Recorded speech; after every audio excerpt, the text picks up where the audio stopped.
additional resources. And this year's best system, the past year's best system with additional resources, and this year's best system using additional resources. First, among systems without additional resources for Japanese English, Korean Japanese, and Japanese Korean subtasks, the best systems in this year outperformed past year's systems.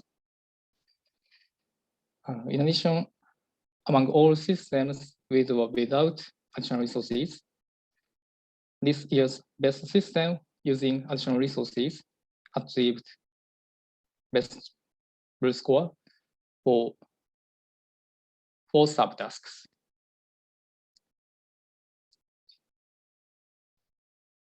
Next, let me introduce human advocacy evaluation results.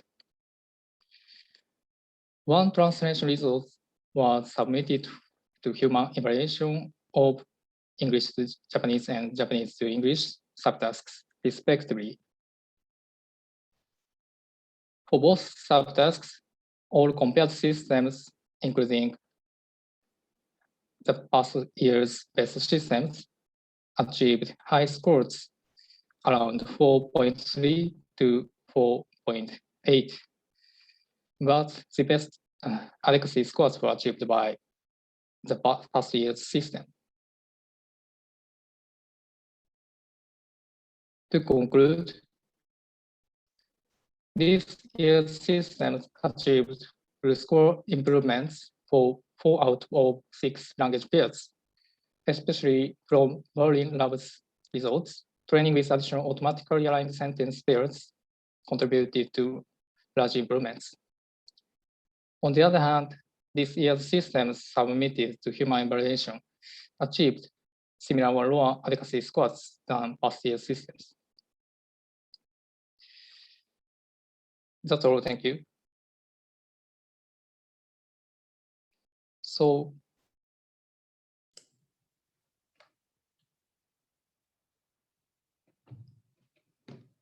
the next presenter is Farida. Yeah, thank you. So am I audible? Yes. Yes. Okay. Thank you. Good afternoon, everybody. So I'm going to present the SAT task about English to Hindi and Malayalam multimodal task.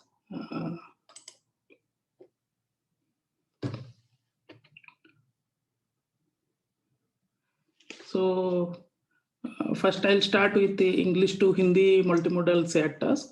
So this task introduced in WAT 2019, and this is the first multimodal task in WAT. So this task is based on Hindi visual genome, or we shortly called it as HVG. So this is the multimodal dataset which will be useful for English to Hindi machine translation, multimodal machine translation, as well as image captioning. So in WAT 2021, 4 teams participated in different subtasks. So there are 3 subtasks included in English to Hindi multimodal. So first one is about text only MT, or text only translation we call, where we ask participant without using any image information, they can use only text for translation, as you can see. And second is about Hindi caption. So we ask participant to use the images, and they can generate the captions. And basically the in the training set, particularly the captions for this particular region is given for each of the images. And third subtask is about multimodal MT, where we ask the participant they can use both text as well as image for doing this multimodal machine translations. So these are the 3 subtasks in English to Hindi multimodal task. And so this in 2021, we introduced English to Malayalam multimodal.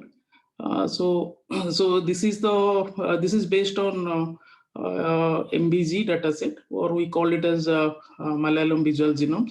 So this is a extension of Hindi visual genomes. So where we given all the data in both English, parallel data in English as well as Malayalam. So you can see the for each for this image, there is a rectangular bounded box is there, where you will have the English text as well as the corresponding Malayalam text will be available. And here also same 3 subtasks are there. They can use either text, or they can use Malayalam image captioning, or they can use multimodal using both text and images. And this year only one team participated. We expect more team to participate in coming year for this English to Malayalam multimodal. And this is the data set. This is the training set, and this D test, E test, C test is calls as a development evaluation test, and C test is challenge test. So actually our test set include 2 set, evaluation test and challenge test. And challenge test we are created this challenge test aiming at they can use this image features for resolving any kind of disambiguity during the translation pair. So I can in subsequent presentation we can see that. And these are the statistics of sentences as well as tokens, English, Hindi, and Malayalams. And each of the item, this data set is for training set is contains around 30,000 sentences, and development test 998, and evaluation test around 1595, and C test is 1400. And for each of the item there will be English text as well as Hindi or Malayalam, and the image will be available. You can see the images. So this is illustration of one items.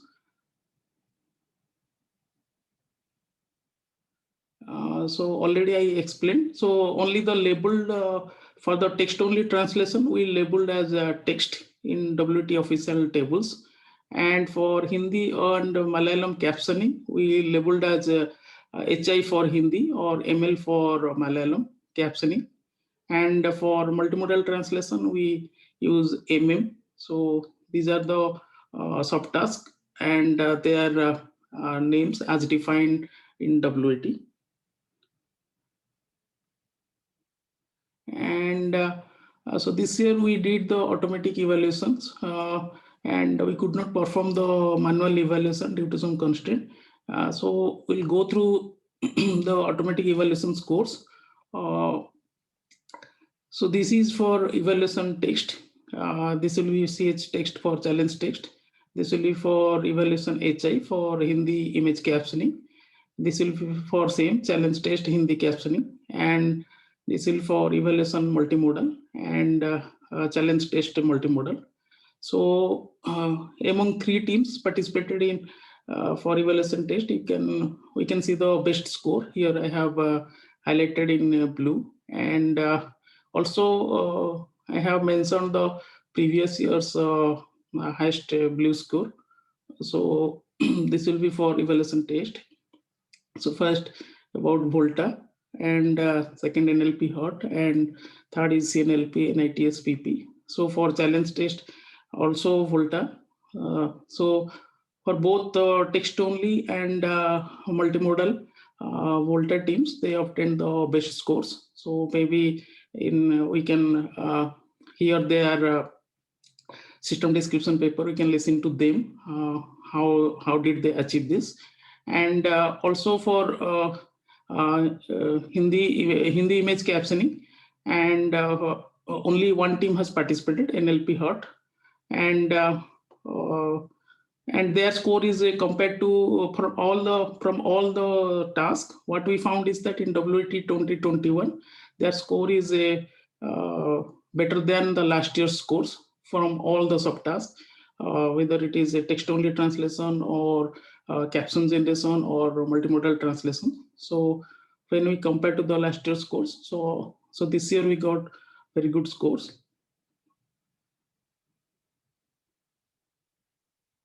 And for English to Malayalam multimodal task, only one team has participated. So, and for comparison, they have performed well compared to the baseline, but as only one team is there, so we cannot do much comparison.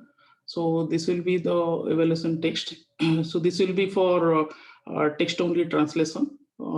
This is the blue score. And for challenge test, this will be blue for around 12.15. And this will be for Malayalam caption generations for evaluation test and challenge test. So some of the observations I like to share is for the English to Hindi multimodal task, we found this for text-only translation. This team Volta, they obtained the best score for both evaluation test and challenge test, and they using the fine-tuned MBAT and using additional corpus IITB for which is a which is the largest corpus in English to Hindi. And for Hindi image captioning, only one team participated in NLP Hub, but they obtained better result for both evaluation test and challenge test compared to WAT 2020. And they used this region-specific image caption generation, which will listen soon. And for multimodal translation, also Fulta obtained the best score. And they using this for multimodal translation, they use extracting the object tags from the images and concatenate the object tags with the text and use for training. So hope we'll also listen to them soon. And for English to Malayalam multimodal task, one team NLP had participated.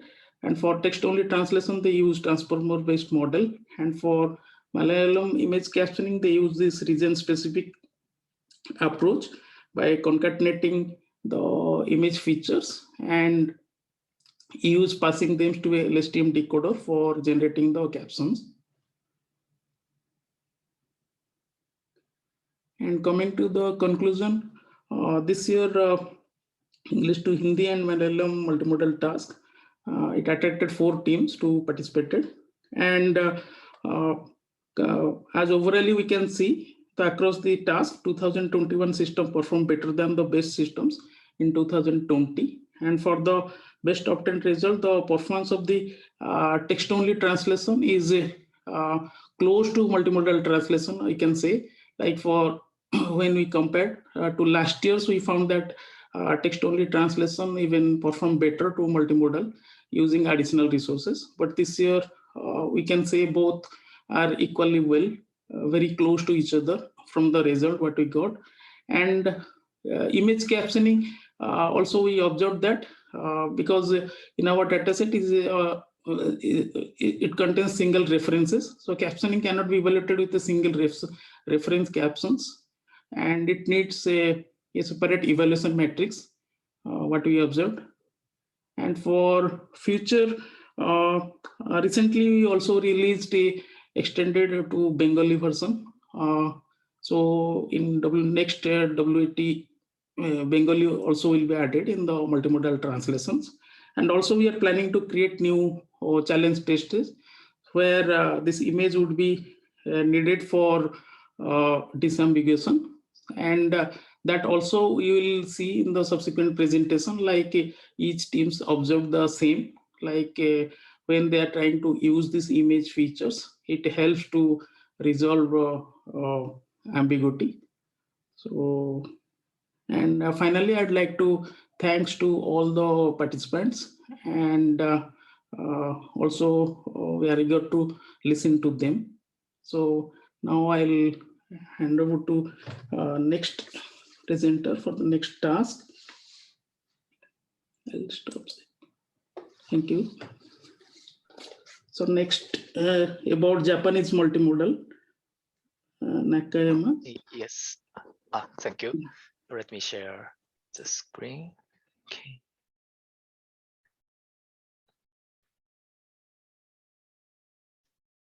Okay. Hello everyone. I'm Hideki Nakayama from the University of Tokyo, and I'm happy to introduce the overview of the Flickr 30K Japanese multimodal Japanese tasks. So this year we have 2 Japanese multimodal tasks actually, and so I will talk about the first one, so which is based on the Flickr dataset.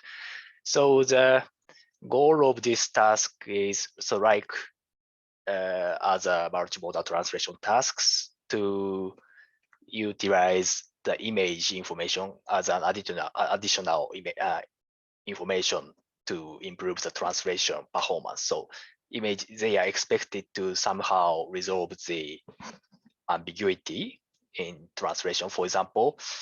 So yeah, maybe we can just skip here. So it's the general thing. And so for this task, so we use a dataset based on the Flickr image captioning dataset. So they are originally designed built in English and for image captioning tasks like this. So, and we add the Japanese translations, keeping the phrase to region correspondence annotations. So, and one notable update from the last year is that we increased the size of the data set. So the last year we have 2 parallel sentences for each image, while now we have all 5 sentences for 1 image. So which means training and validation data set are 2.5 times larger than the last year. And the test data remains the same as the last year. So the results are directly comparable, basically. So this is a part of the results. So for English to Japanese translation tasks, so 2 teams joined. TMU, KU, and Sakura teams, and the Japanese to English tasks, so Sakura team participated. And for simplicity, I just show the result of blue scores here, and they are the top performing scores, and we observe the significant improvements in both tasks compared to the best scores in the last year. So particularly for English to Japanese tasks, that the top team does not use other external resources anymore, but still outperforms the previous last one, which is based on the external dataset. So this is we observe that this is due to the, of course, their innovations and as well as extended larger dataset for today. Overall, we think their results are impressive, and I'd like to congratulate the authors, the participants for this result, and I'm looking forward to their presentations. So that's all from my side. So thank you for listening. And okay, so let's change to the Thank you. okay. So I choose. Okay. let's move on to the next presentation. And the next is about the paper titled TMU NMT system with Japanese BAT for the patent task of WAT 2021. Sorry, I'll first introduce the MS Kako. There's another task called ambiguous MS Kako English Japanese multimodal tasks. So I'll first introduce it briefly. Okay. Sorry, please go ahead. Okay.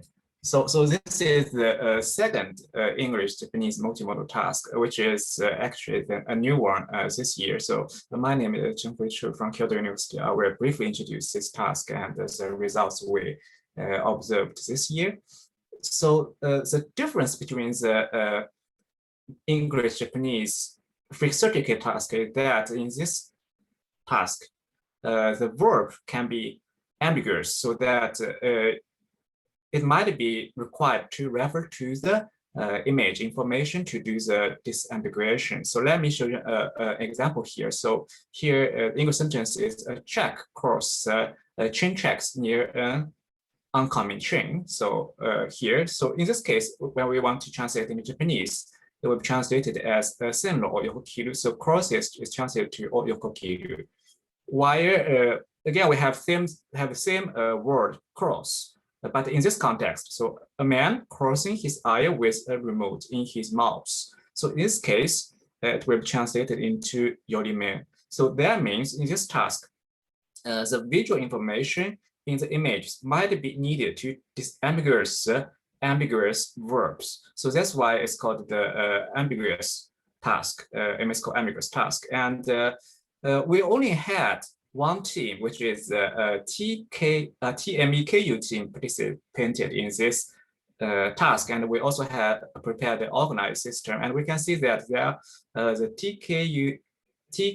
TMEKU system outperformed our organized system significantly, and we also performed the human evaluation for their system, and we see that their scores actually are pretty good. And we also checked some translation results from their system. So I'm showing the same example here. So again, this is cross chain checks, and their system translates into senro or watate, which is actually pretty good here.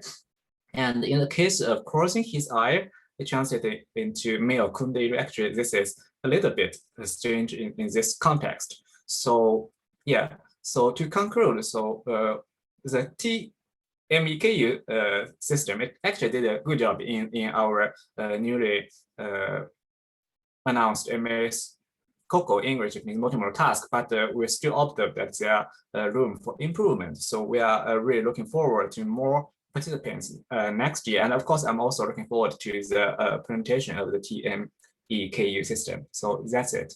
Thank you.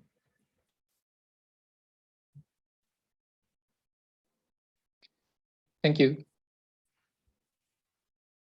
So let's move on to the system description paper presentation.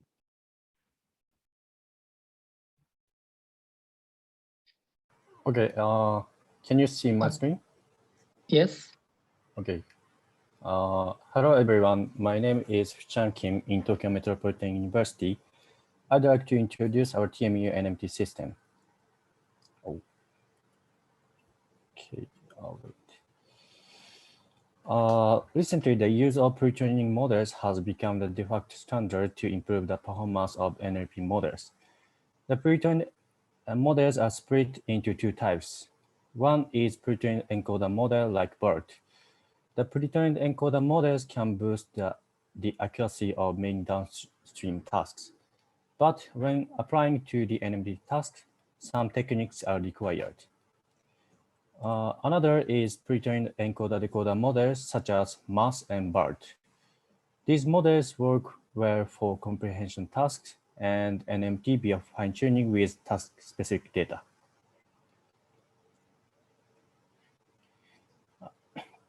In this study, we focus on the BART and argue that there are several lacks in the evaluation for the NMT task. At first, the previous study used English BART, so they did not demonstrate the effectiveness of non-English BART. Next, previous study experimented with only Romanian English translation, and these languages have subword overlap. Therefore, the translations of language pairs without subword overlap were not investigated. Finally, previous work experimented with translation direction where the target language matches the language of the pre-trained model. So the opposite direction was not investigated. In this study, we use non-English part and language pairs that have no subword overlap and experiment on both translation directions to confirm the effectiveness of BART. Additionally, we analyzed the BART in terms of language's syntactic similarity.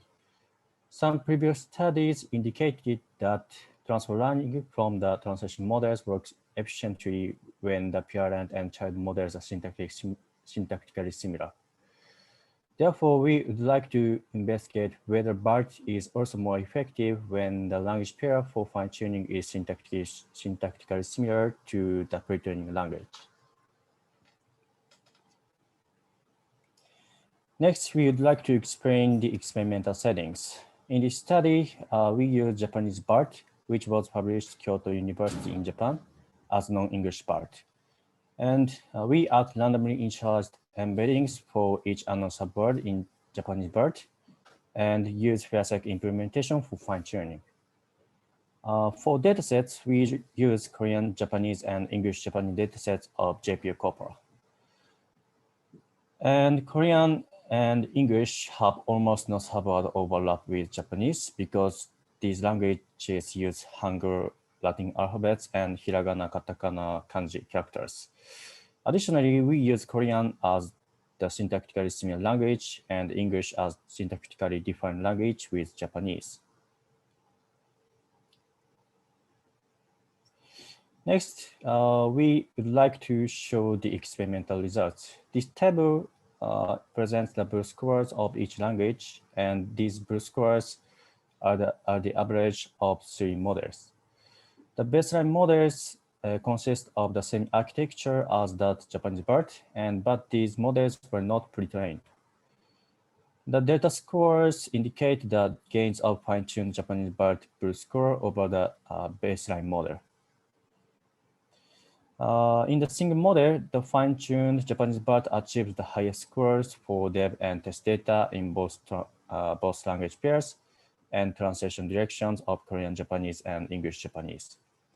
And this result indicates that BART is also effective even though language pairs without subword overlap and regardless of translation direction. However, there are no significant differences in delta scores between the Korean Japanese and English Japanese translations. So these results indicate that syntactic similarity does not affect the enhancement in the final BRU scores, unlike transfer learning from the translation model. Next, we show the training process per epoch. These figures present the BRU scores on dev data of English Japanese and Korean Japanese model. In English to Japanese and Japanese to English models, there are no significant differences in the improvement of the BRU scores per epoch between the baseline and fine-tuned Japanese BART. However, Korean to Japanese and Japanese to Korean models, Japanese BART achieves approximately twice the accuracy than baseline models in the initial epoch. Therefore, these figures indicate that the BART model works better with the syntactically similar language as initial network parameters than the syntactically different language. Finally, we showed the BRU scores of ensemble of 3 models. In ensemble settings, the Japanese BART also achieves consistent improvements in almost all evaluation sets. So in conclusion, we demonstrated that the Japanese BART achieves consistent improvements of BRU scores even without subword overlap and irrespective of translation directions. In addition, we analyzed Japanese BART fine-tuned with languages with different syntactic proximities in terms of translation accuracy.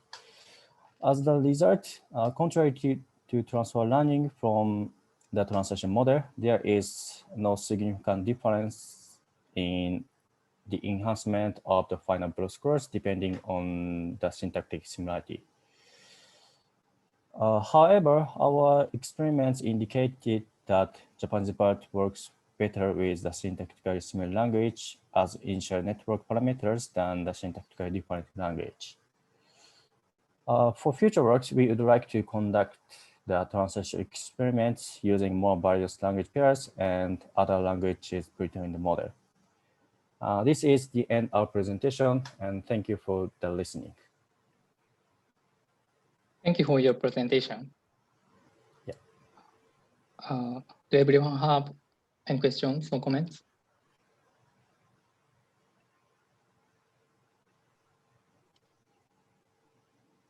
So let me ask a question. Yeah. Can you display the page 6? Oh, yeah, yeah, okay. Yes. From this figure, pre-trained, fine-tuned Japanese bird models seem to converge faster than base model, but final performance seem to be similar. Yeah. That's right?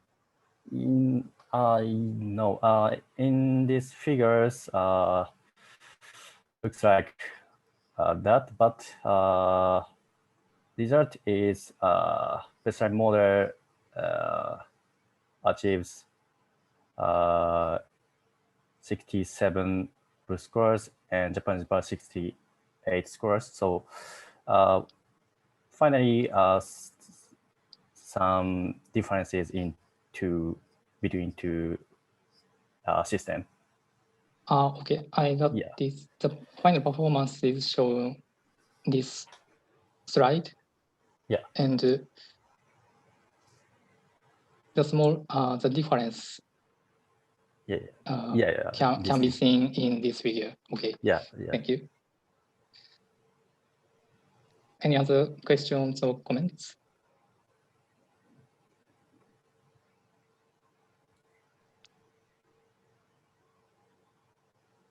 Okay.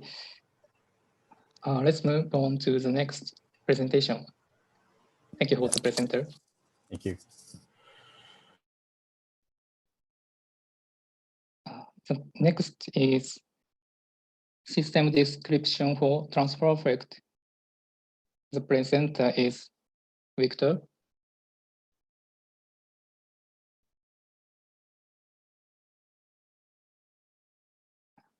I hear.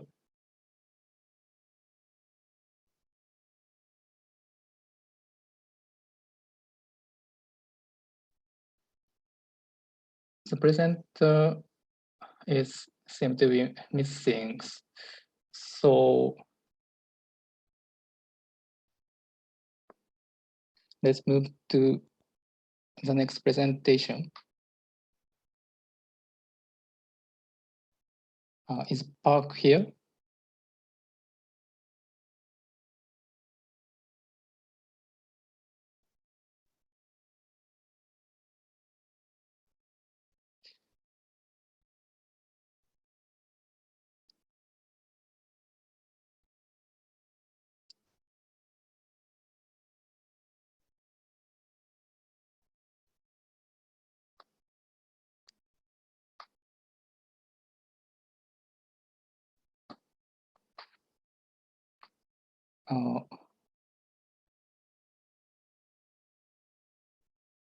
Victor or Park? Are they missing? So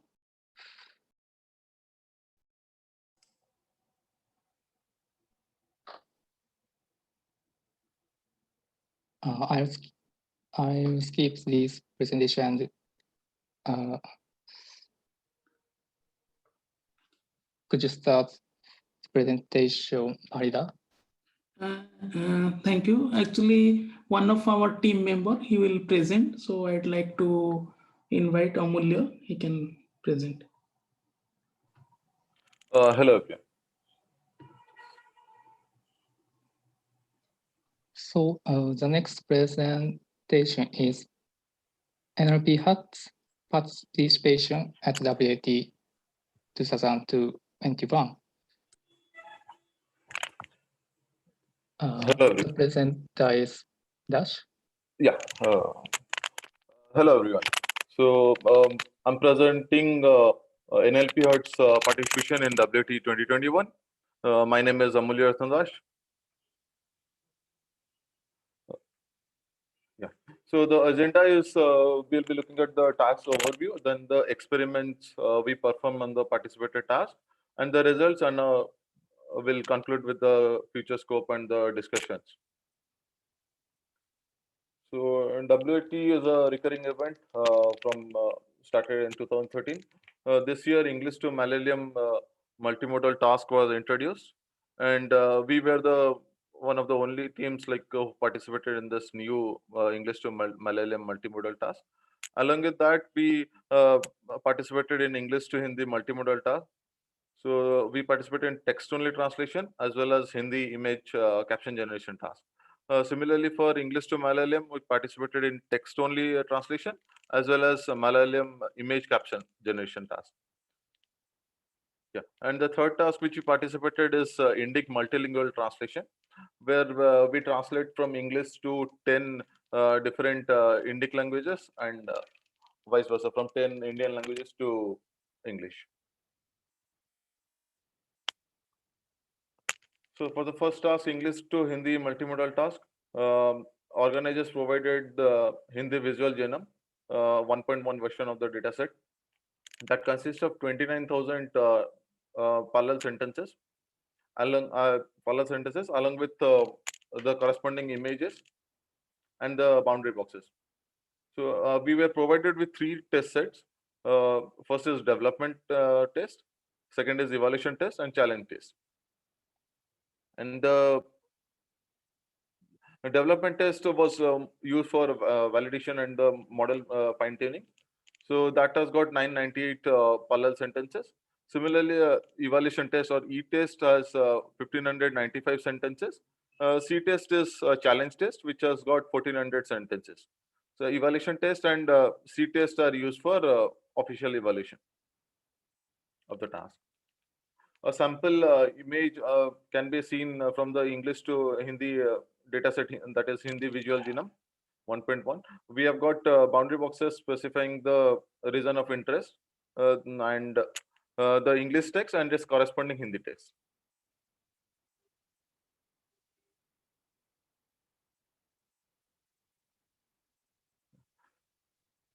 Similarly, coming to the second task, English to Malayalam multimodal task.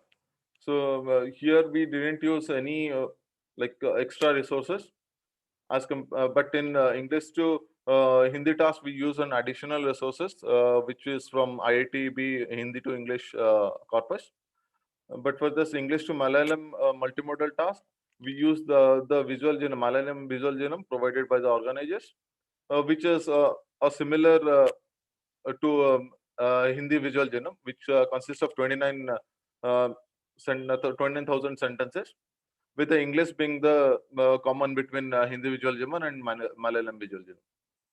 Similarly, we are provided with development test, evaluation test, and challenge set. Here we can see a sample image data from the datasheet.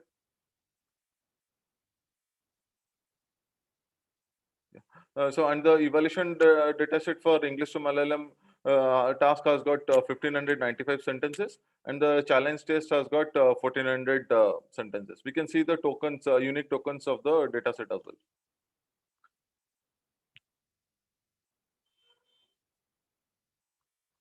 The third task on the last task which we participated is Indic multilingual translation.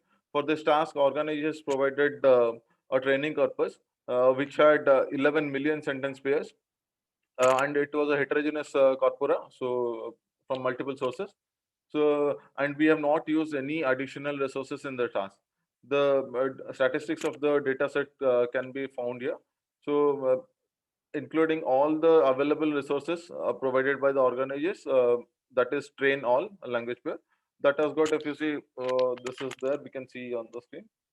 And similarly, we have a PMA dataset that is a filtered dataset where we can see a scaled down version dataset that has got less number of sentences as compared to the other all-inclusive data set which we use. And the dev data set for the multilingual translation has got 1000 sentences. And for each of the pairs, we have 1000 sentences. And similarly, for the test data set has got 2390 sentences for all the pairs, like individual. And coming to the experiments for the text-only translation task, like for both English to Hindi multimodal task as well as English to Malayalam multimodal task, we use transformer model. The based transformer model for our training. And for English to Hindi multimodal task, we used on additional resources, the IITB training data, along with the Hindi visual journal training data. Yeah, and we can see the proplicity curve for the dev data set. And for the model, we use a transform model, but with 3 encoder and decoder layers with 8 attention heads. And we use Adam optimizer. And the dropout used was 0.1. And the vocabulary for both English to Hindi multimodal, English to Hindi translation, as well as English to Malayalam translation was 8K. It was a shared vocabulary across source and the target.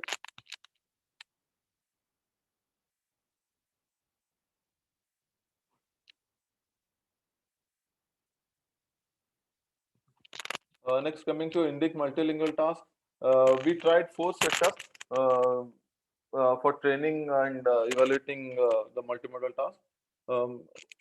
First, we started with many to one setup where we do not specify any distinguishing tags. So, and we use the same transform architecture for all the setups. So here the source many to one source sentences was one of the 10 Indic languages, and the target was English. Then we experimented with many to one setup with the source language tag. Because source needs to be differentiated as source can vary among one of the Indic languages. So source language tag was explicitly specified in the source side of the sentence segments. Then we have one-to-many setup with target language tags.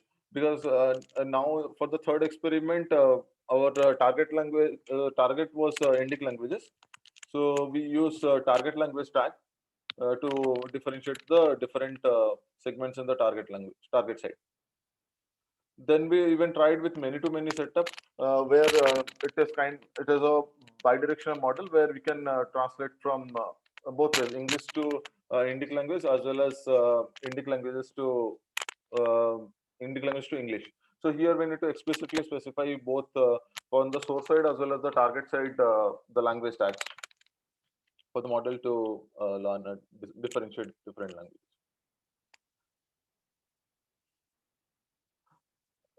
In the first experiment, the many to one setup, we didn't specify explicitly the language tags. So the model had to differentiate the different languages while the learning page. But the other 3 experiments had explicit indication to the model with a language tag specified.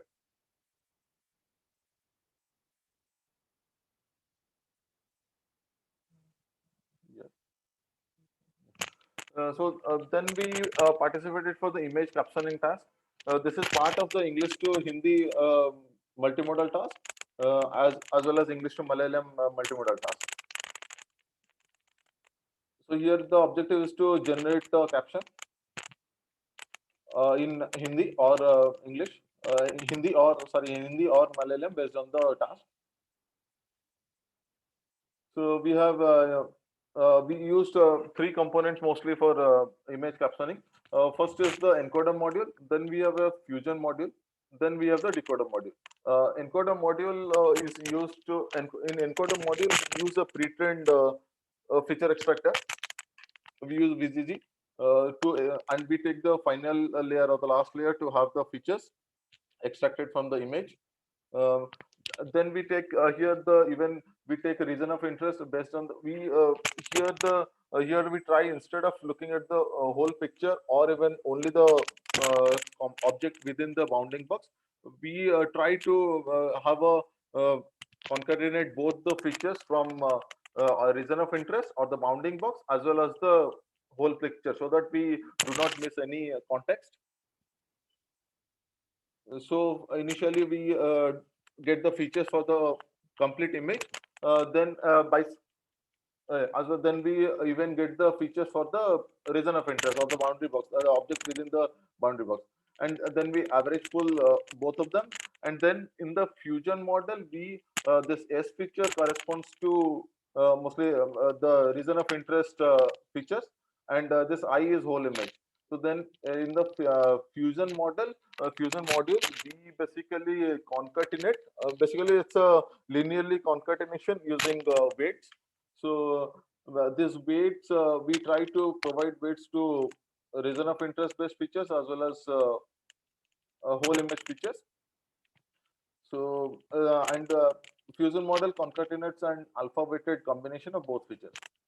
And this weight, the range of this weights was found to be 0.5 to 1. We tried with 0.66 as well as 0.5.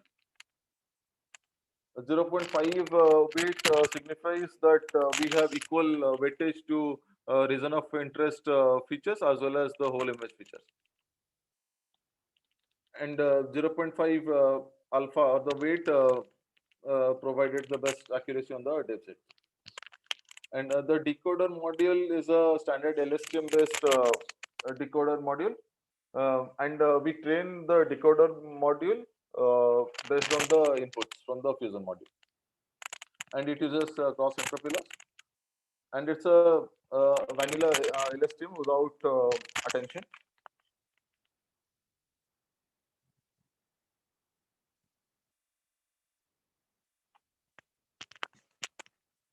Coming to the results for English to Hindi, we for the text only we got 42.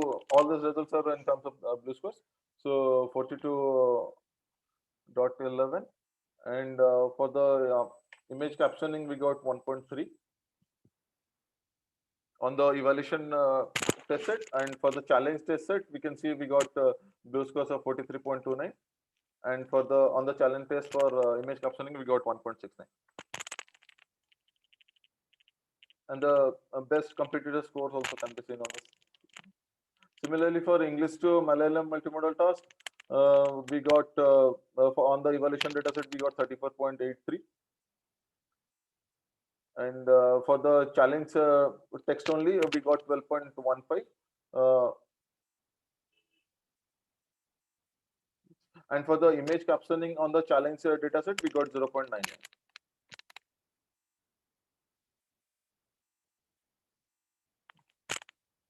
And for the third task, that is Indic multilingual translation task,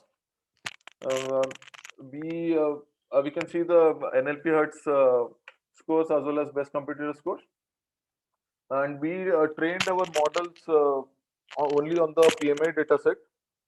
We didn't use all the corpora available from the organization.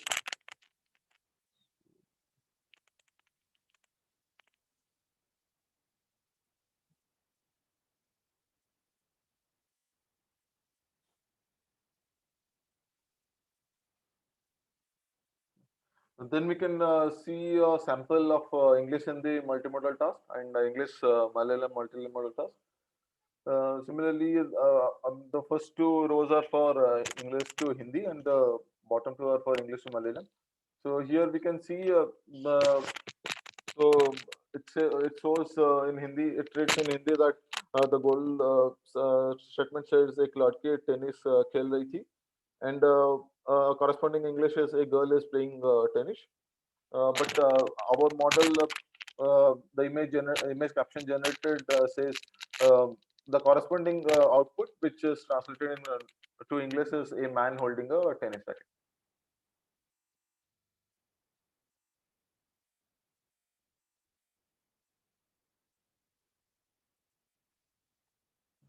So then coming to the conclusion, we have participated in the English to Hindi, English to Malayalam, and Indic multilingual translation task. And the findings which we found from all our experiments is when we combine image features from region of interest as well as whole image, it performs better as compared to just region test features. By this, we do not lose any context outside the boundary box or the region of interest. Similarly, for multilingual task, we found one pre-training using language tags and followed by fine-tuning on the individual source target there perform better than the trained on all the Indic languages combined together. So basically, fine-tuning helped us increase some blue points.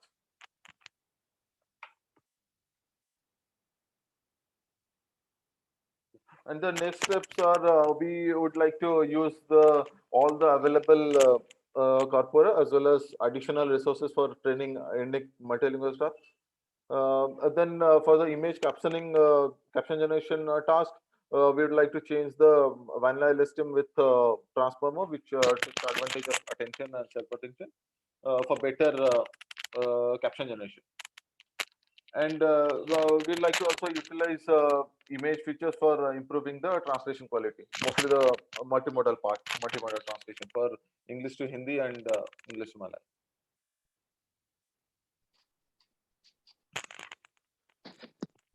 Thank you for your presentation.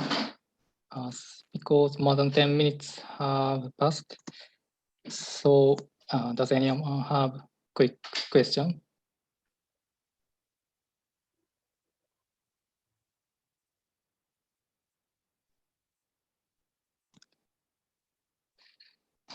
Okay, so let's move on to the next presentation. Thank you for the presenter. Thank you.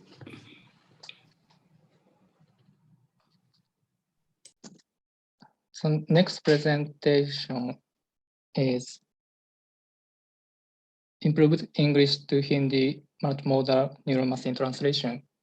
The presenter is Laskar.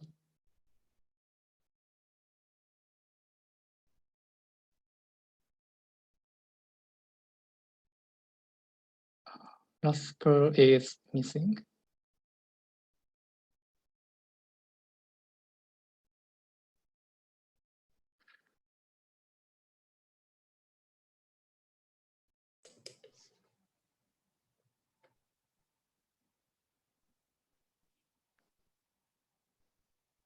So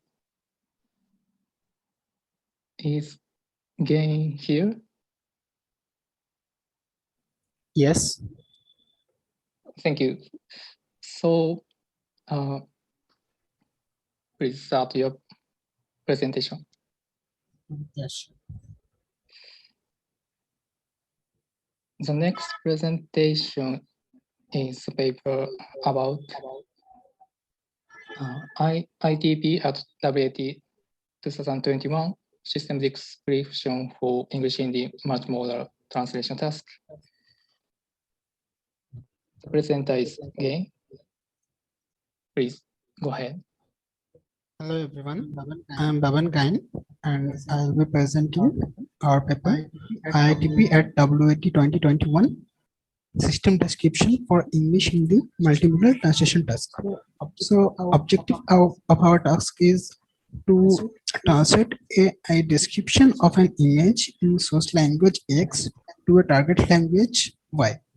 So as we said, the source is a description of an image, so we can use that image to generate better translations. And the motivation behind this is that image can clear some ambiguity. Like, for example, cricket can be perceived as both game and an insect, but if you see a image and there is a ball and bat are there or players are there, then we can say yes, it is a cricket game. Cricket we are talking about. Also, sometimes words surrounding the ambiguous word can clear ambiguity. For example, if we say players are playing cricket, so that even without image, we can say that yeah, they are talking about cricket game, but not always. It is not always possible to clear ambiguity using surrounding words. So using image can be helpful. So we use Hindi visual genome dataset for our experiments, where each sentence is a description of rectangular portion of an image, and we crop the rectangular portions so background noises are reduced, and you will use pre-trained VGG19BN features to train the models. So we convert all text corpus into lowercase, then we bypair encode with subword NMT, and then we use Hindi EN corp to retain our system, and then we use visual genome dataset to fine tune. So here is an example of the dataset.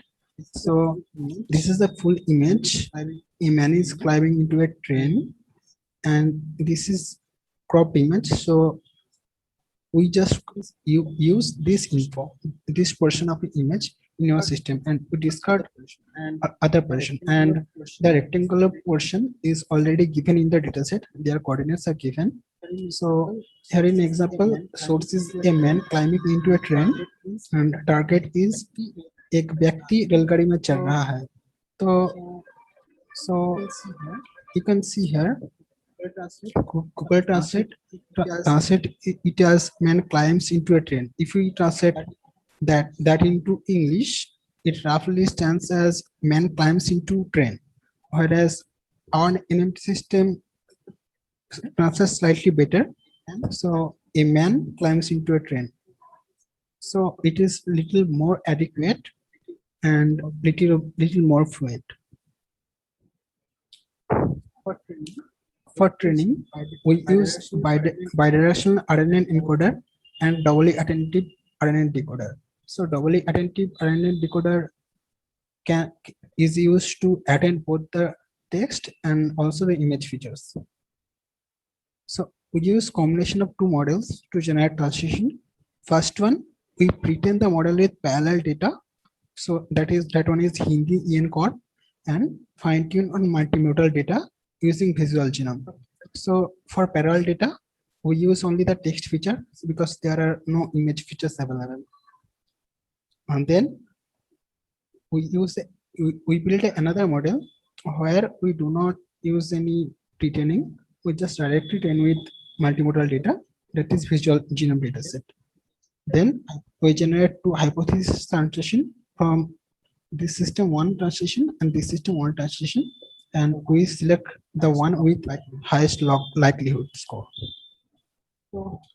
So we got good results with our experiment. For the implementation, we use OpenNMT Pi, and for beam width we use 5. So there are two sets for testing. One is test set and one is challenge set. Test set is normal and the challenge set is created using challenge set contains many ambiguous words. So for a blue score, we achieve good result. We got second rank in test set and third rank on challenge set. We also achieve decent AM, FM and RIVE score. So, and in our experiment, we see that if you crop the images, as you've seen in the previous example, if you crop the images, then the result is better than compared to using the full image. So this is the result of the competition shared task. So you can see blue score we achieved 42.47 blue score, right behind Volta, and in challenge set we achieved third rank after Volta and this one. Also we got good results in RIBES and AMFM. So to conclude, we participate in WAT 2021 multimodal translation tasks for English to Hindi, and we achieve good results. So in future, we would like to suggest other methods, novel methods, to use other modality, including images, into the MT system. And we also would like to repeat these experiments and extend these experiments to other low resource languages, including Malayalam. So here is the references. Thank you. Thank you for the presentation. Any questions or comments? Yeah, I have a question. So thank you for the presentation. So at the end, you mentioned you want to experiment more on this multimodal in future. So can you just explain like what are the plans for like, for example, this years we found using object tags, the team Volta, they obtained very good results. So you have some plan for multimodal or improving the translation quality using for multimodality for future experiment? You have any plan?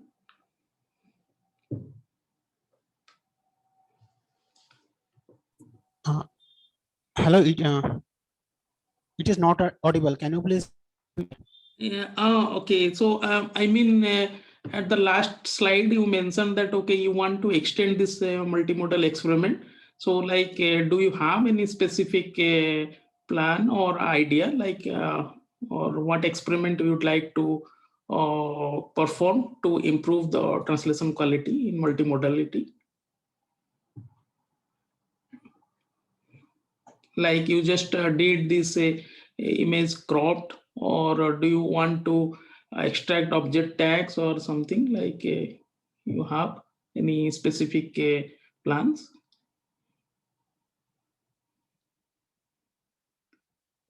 Hello. Hello, am I audible? Or? Yeah, you are audible right now, but earlier I have. Okay, okay. Okay, no problem.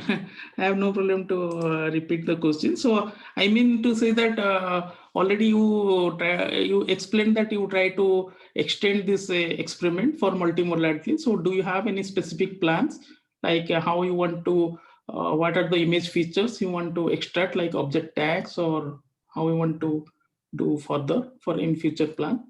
Or if it means if you have not anything specific now, we can also skip it, no problem. We don't have anything specific, but we are planning to use like a multitasking models for Okay. like, and also we are like, if for example in the dataset we have like, if we have multiple sources including like for English we have some sentence, for Malayalam we have some sentence, so we are also trying to use multiple source sentences and then also images. Okay. Okay, thank you. Any other questions?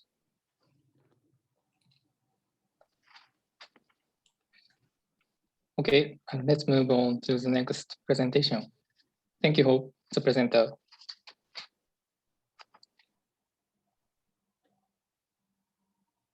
So, is Gupta here?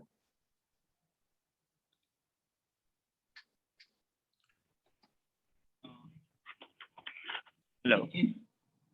Yeah, is it Kshitish Gupta? Thank you. Yeah. Could you start your presentation? Yeah, so I'll share my screen. The next presentation is about paper titled VITA, Visual Linguistic Translation by Aligning Object Tags. The presenter is Gupta.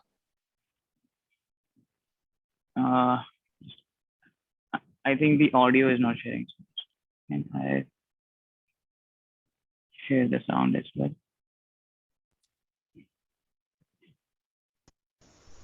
Hi everyone, I'm Kshitij and I'll be presenting our work for the multimodal machine translation task from English to Hindi. Multimodal translation aims to utilize information from other modalities. It could be images or speech, etc. In this work, we add visual information by using an image with the source text for translation. In this particular task, we focus on English to Hindi translation. Here we show an example of the translation task at hand. We have an image of a person riding a motorcycle and now we have to translate the text into Hindi. In this work, we use the Hindi visual genome dataset to train and evaluate the performance of our models. It has been created by using a subset of the visual genome dataset available in English by automatically translating it to Hindi and then applying post-editing by using the corresponding images into account.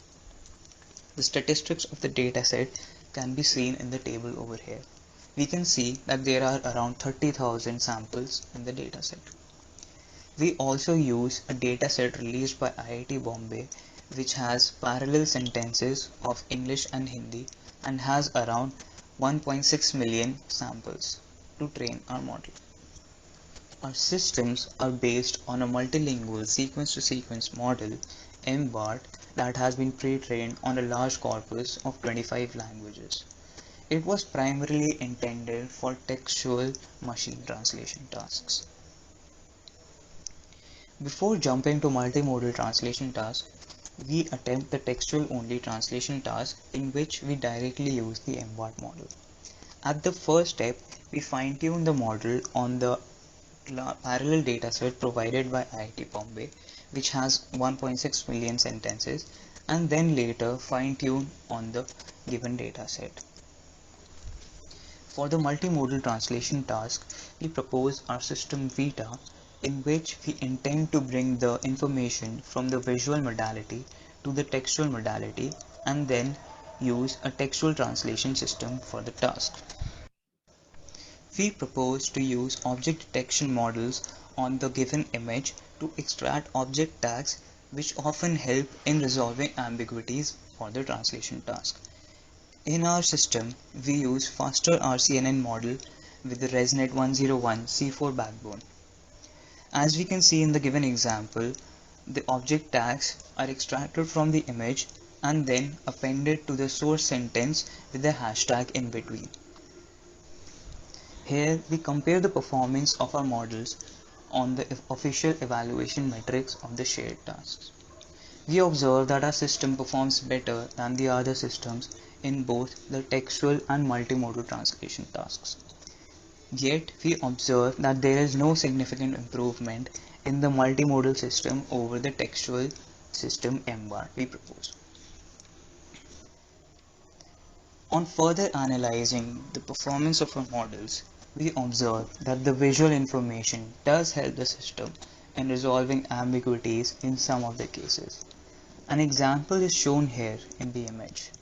The textual system translates the word court to adalat in Hindi, which means a judicial court in English, while the multimodal system correctly translates it to court, which is referred to as the tennis court in the image. Yet we still don't see any significant improvement on the multimodal system over the textual system. So to compare the two, we systematically degrade the source text and show the effect of visual modality in the slides ahead. First, we propose to use entity masking, in which the visually depictable entities are masked out in the source text so that the multimodal system needs to rely on the visual image to correctly translate the system. An example is shown here in the image in which the word person and motorcycle has been masked out. As we can see, the multimodal translation system is able to translate it correctly, while the textual system is not able to translate it correctly. We progressively increase the percentage of masked entities to better compare the degradation of our systems. Further, to gauge the potential of our idea, we propose another model, Vita GT, which uses ground truth annotations to prepare the object tags. The statistics can be seen here in the table and the graph shown in the slide. Another degradation technique we use is color deprivation, in which we mask out the colors associated with each object tags. Since our model does not use colors associated with the object tags in the input, the degradation of MBART and Vita follow on the same lines. So, to gauge the potential of our idea, we propose Vita call, in which we concatenate the colors associated with each object tag by using the ground truth annotations. We see that the colors do help in the robustness of the model during degradation, and in future work the colors can also be detected of the object tags. Similarly, we propose another degradation technique in which we mask out the adjectives associated with the object tags. Since Vita only uses object tags, for future work we propose Vita adjective, in which we use the attributes of each object from the ground truth annotations. We see that the adjectives do help in the robustness of the system, and they can be extracted from the images for future work. For a general measure of the robustness of our systems, we propose random masking, in which we progressively mask the entire sentences using random sampling. Over here as well, we observe the advantage of using adjectives with the object tags in the images. Finally, we conclude that all degradations show that visual grounding does help in making robust systems. As a part of future work, we propose that attributes can be concatenated with the object tags to make our systems more robust. We propose that efforts should be put in making datasets that focus solely on cases where visual information resolves otherwise ambiguous sentences. Thank you. Yes. Thank you for your presentation. Any questions or comments?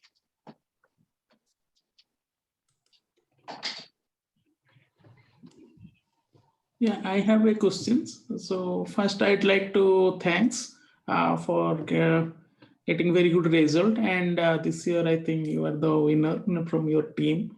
And yeah, I'd like to congratulate to all the team members, including, of course, you. So I'd like to, my question is regarding the object tags. So do you think this object tags also help for image caption generation? We have another subtask is there for image caption generation, where we have for Hindi caption generation or Malayalam caption generation. Do you think this object tags could be helpful?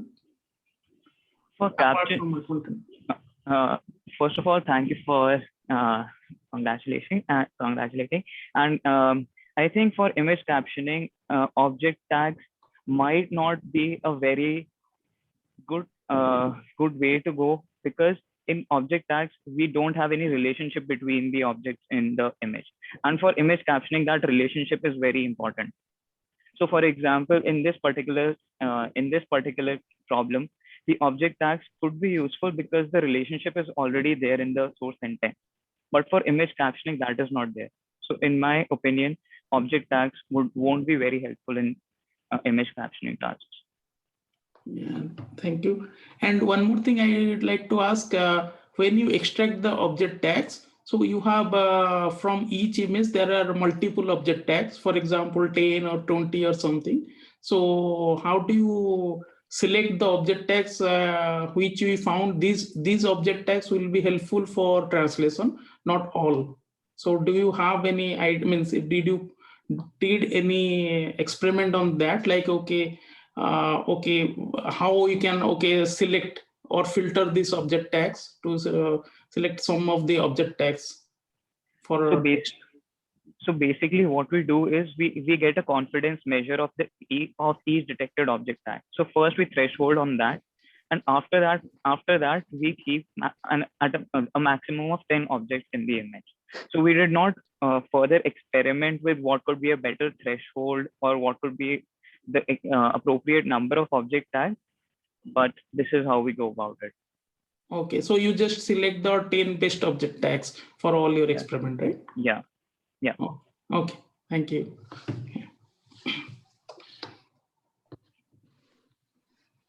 Any other questions?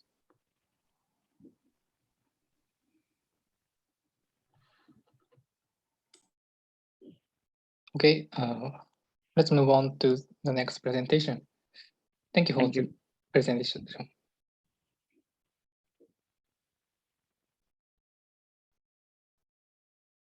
Is Chao here? Hi, I'm here. Thank you. I will So, could you start the presentation?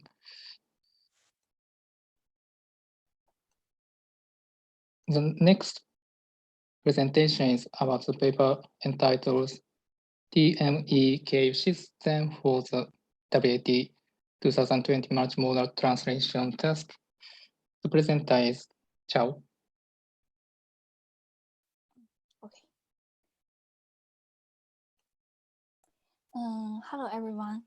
Welcome to my presentation. The title of our work is TMEKU System for the WAT 2021 Multimodal Machine Translation Task. I am the presenter Zhao Yuting from Tokyo Metropolitan University. In this part, I make an example to explain the unsolved problems in the existing multimodal machine translation tasks.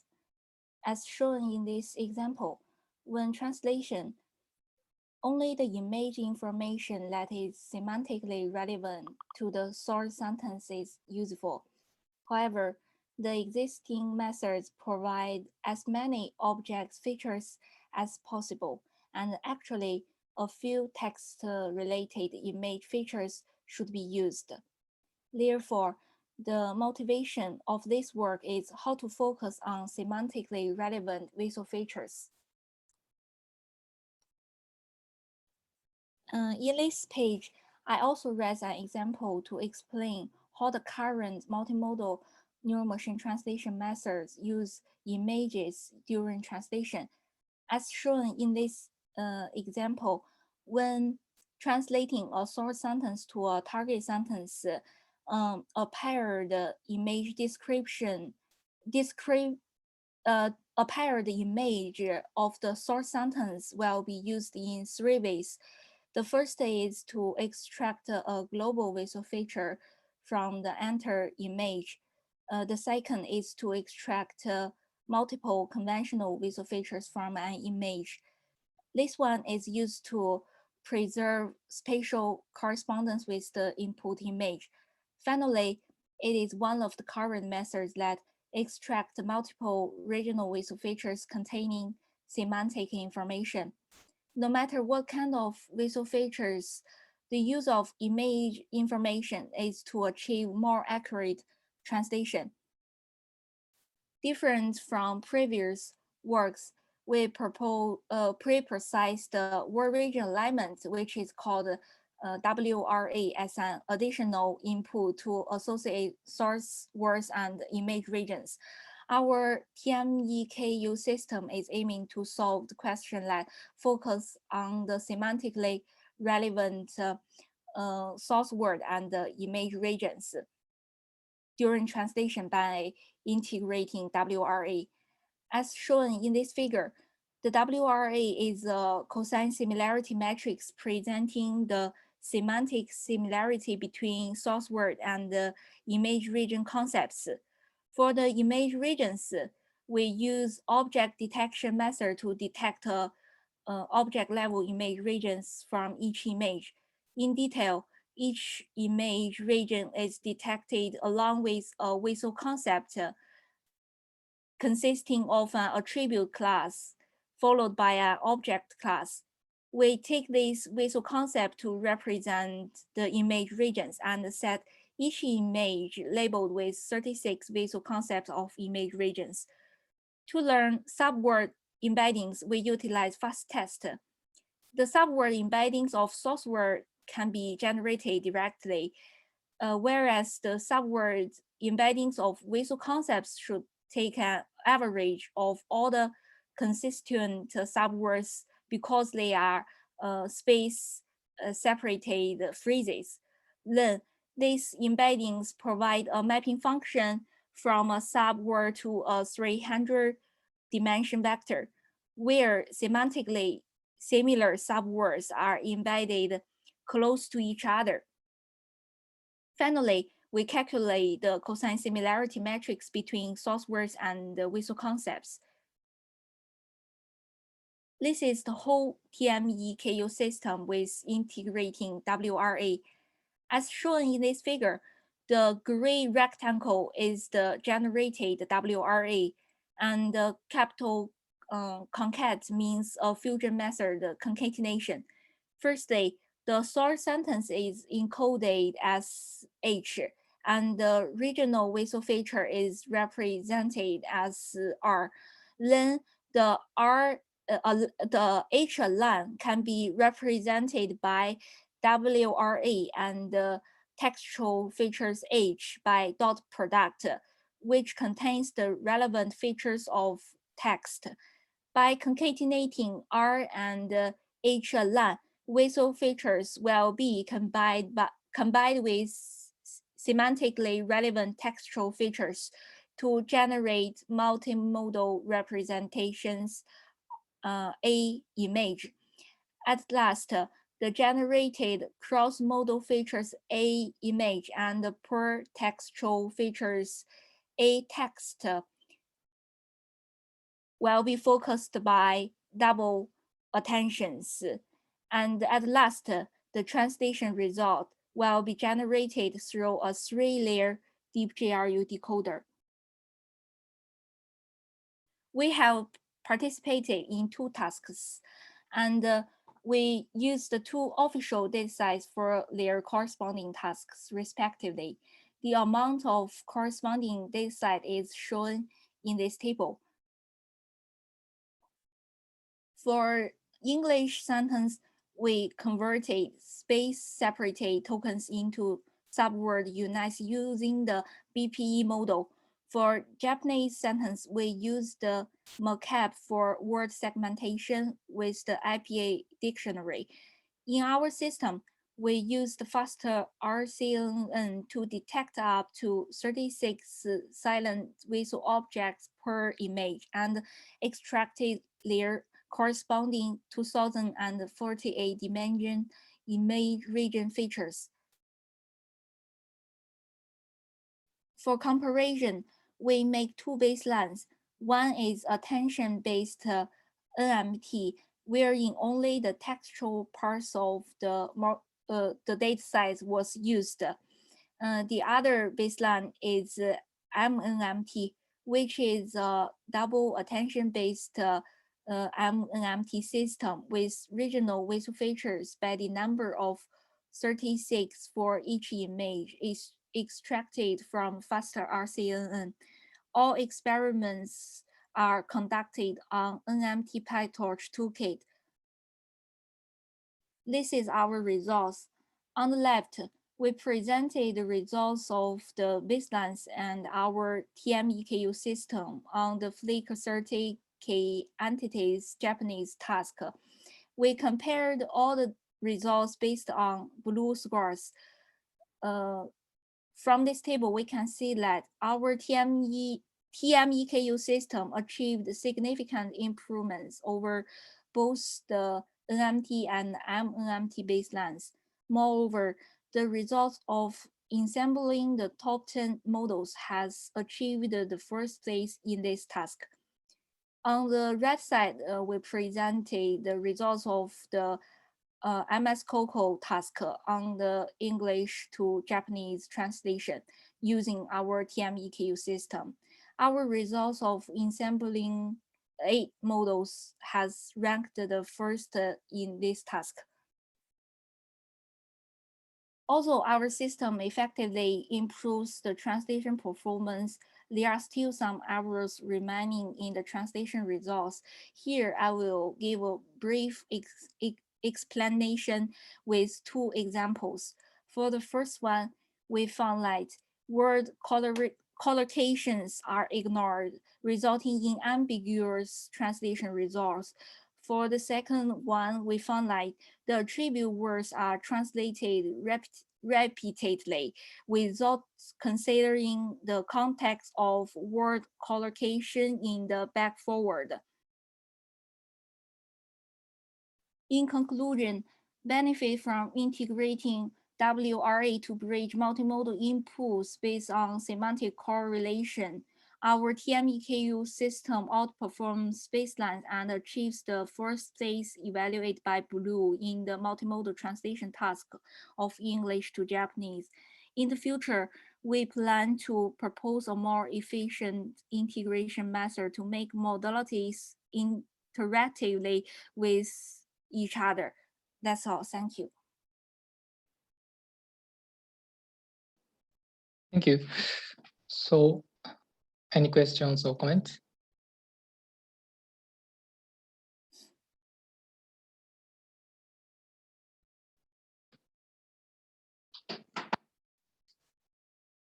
So, let me ask a question. Could you display page 5?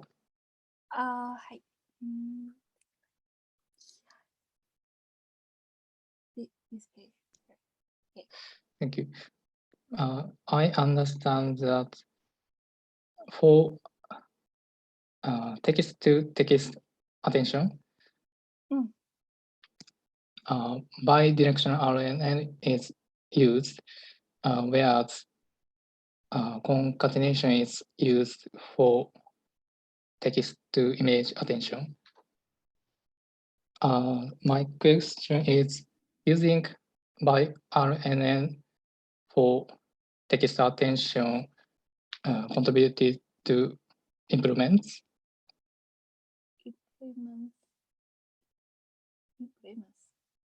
Did you evaluate it?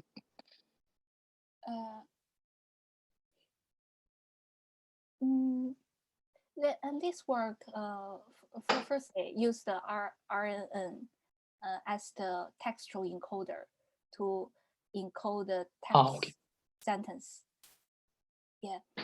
So hidden vector from RNN is used to calculate attention.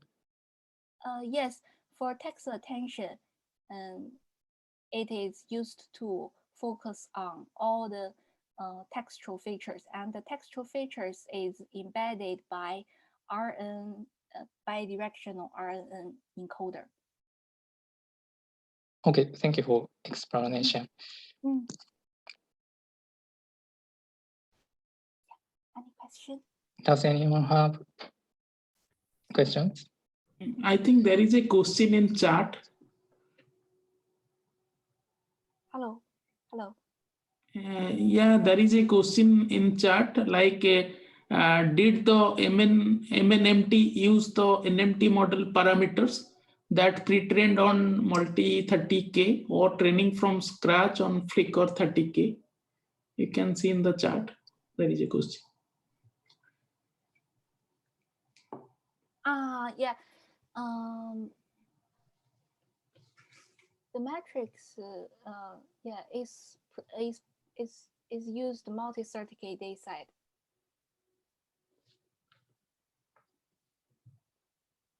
So for the multi-AMT task, you use the multi 30K as your pre-trained model, is that correct? Or you train from scratch?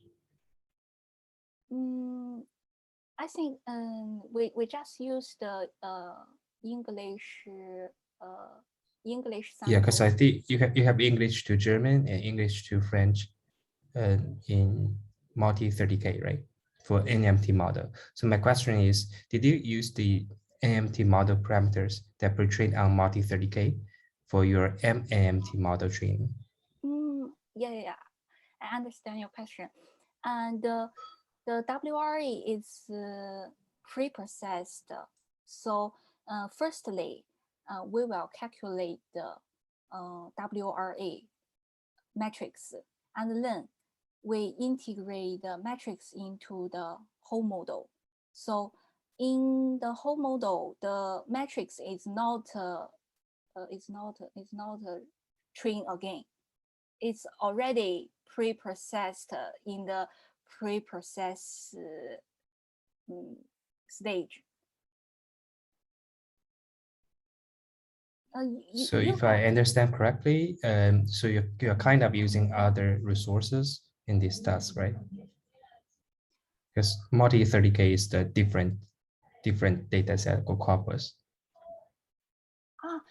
Yeah, multi-30K is different data set, but the English sentence in multi-30K data set and in this data set, they are the same English sentence. So we can use the English sentence corresponding their visual concepts for this task. The English sentence is the same. The target sentence is different, but the source sentence, the English sentence is the same with the multi-30K data set. Okay, got it. Thank you. Thank you. Any other questions? Okay, thank you for the presenter. Thank you so much. We have skipped 3 presentations, and we have more 10 minutes. So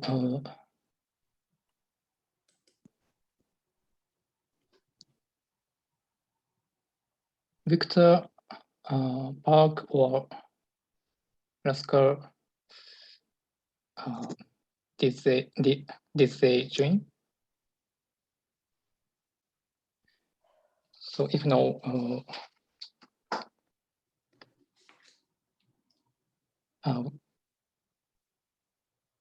we would like to finish this session. So thank you very much for all presenters and all participants. Yeah, thank you to all the participants. So next session will be at 2:45, right? Yeah, let's start the next session around 2:45. Okay, thank you. Yeah. Thank you.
So, welcome you all for the next session. I think it's good time to start. So next is about research paper finding 2. And in this session, 3 research papers are there, and I hope the presenters are available. So maybe we'll start from the first research paper about optimal WAT segmentation for neural machine translation into Dravidian languages. And the authors are Prajit Dhar, Orinia Bisaja, and Chechen von Noot.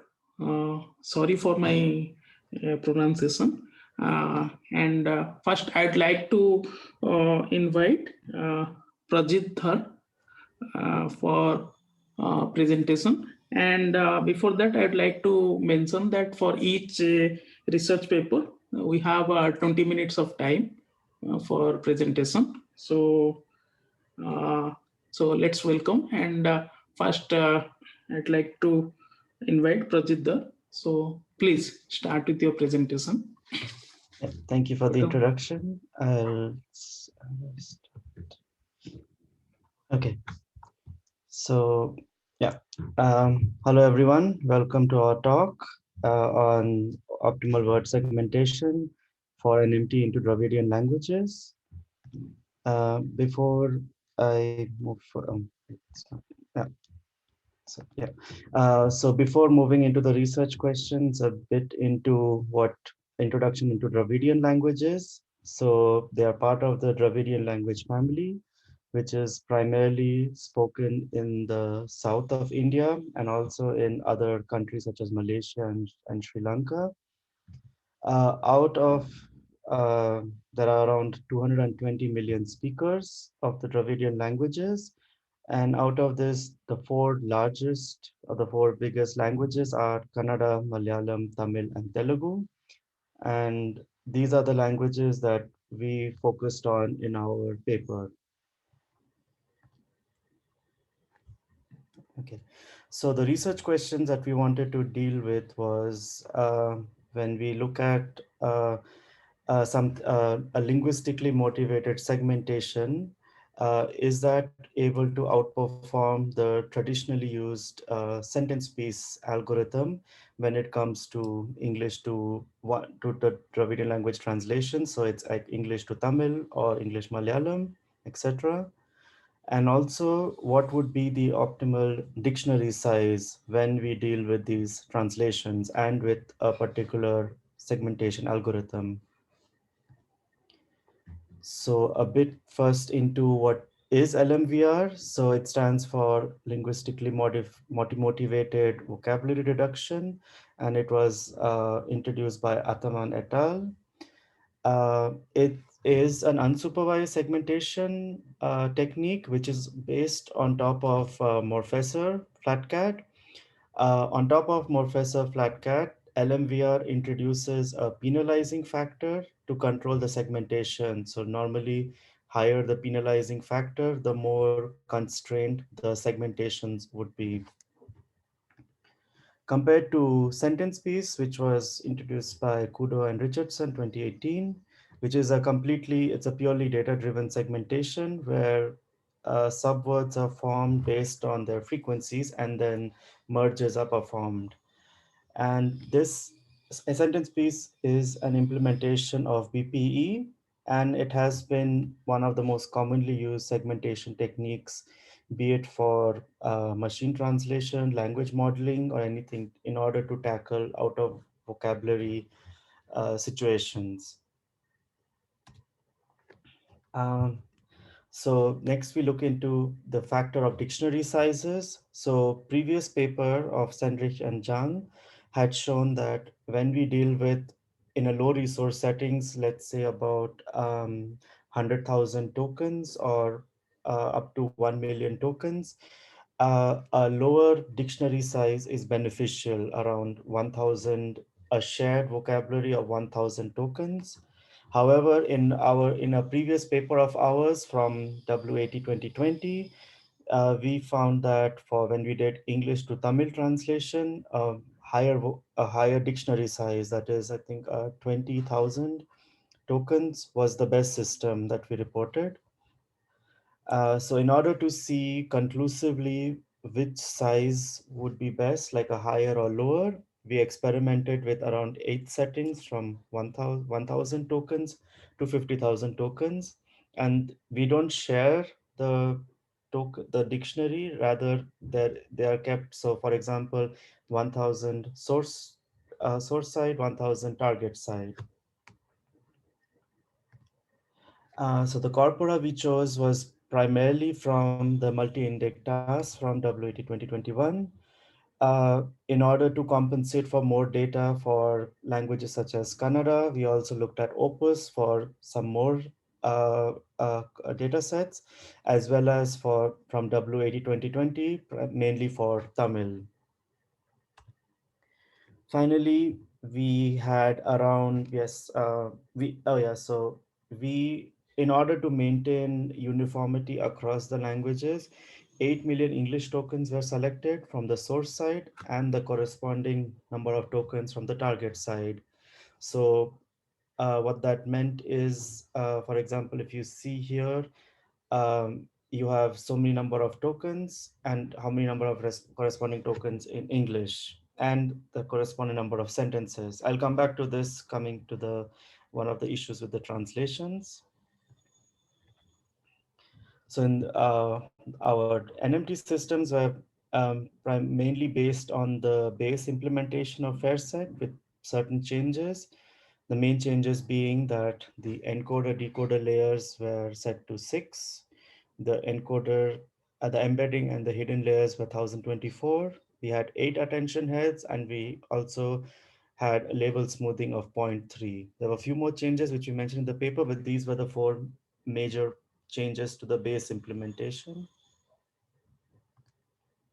So now the results. So first I'll go through the effect of the dictionary size for each language.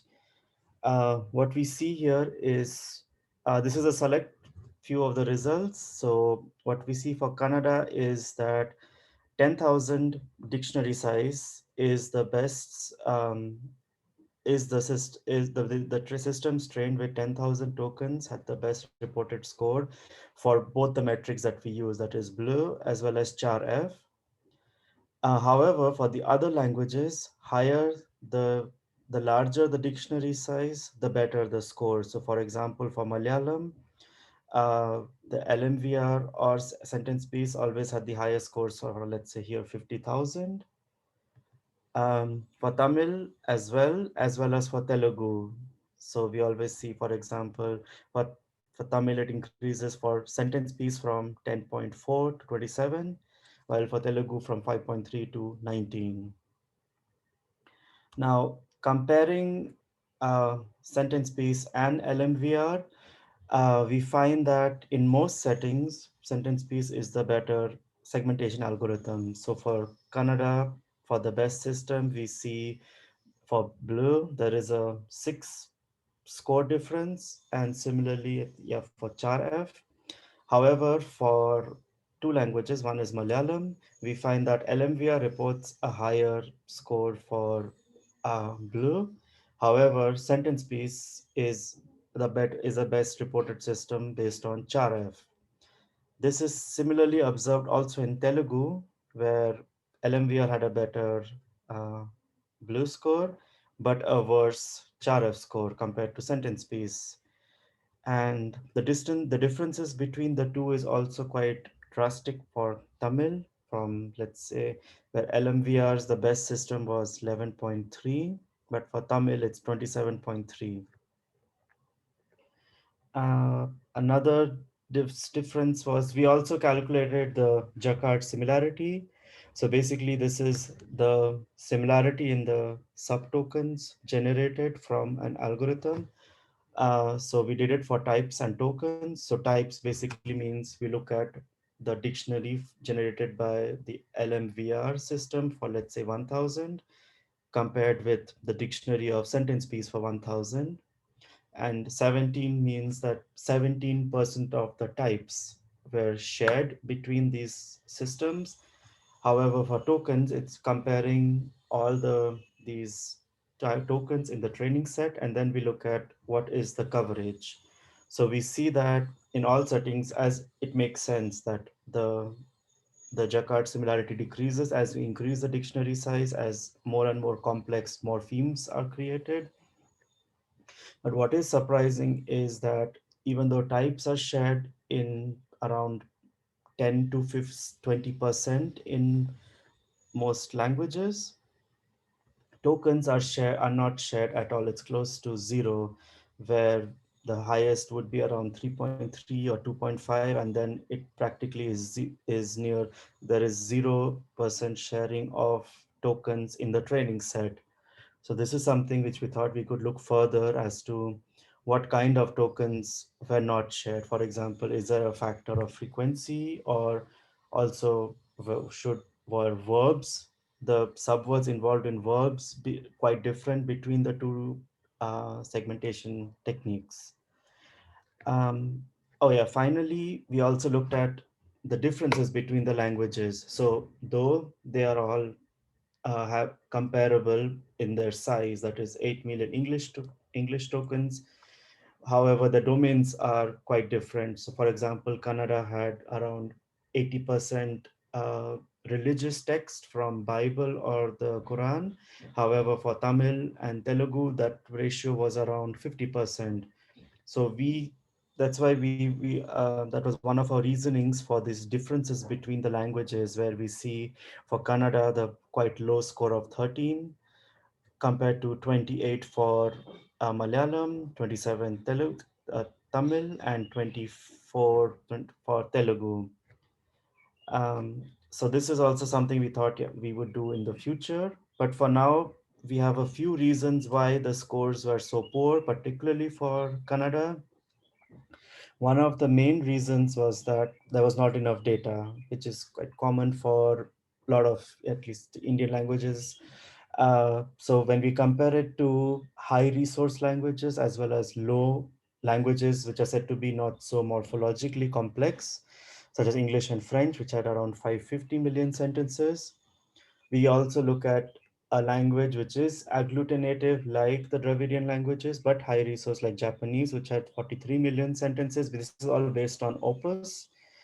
And finally, when we look at in the data sets that we have, where the most number of sentences was for English Tamil with 4 million sentences, while Kannada had the least with 1 million sentences.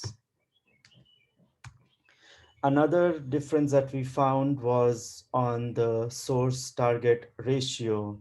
So what we see here is all the languages are quite morphological in the way you think that you have around, let's say for Kannada, there were around 8 million English tokens, but comparatively there were 800,000 Kannada tokens.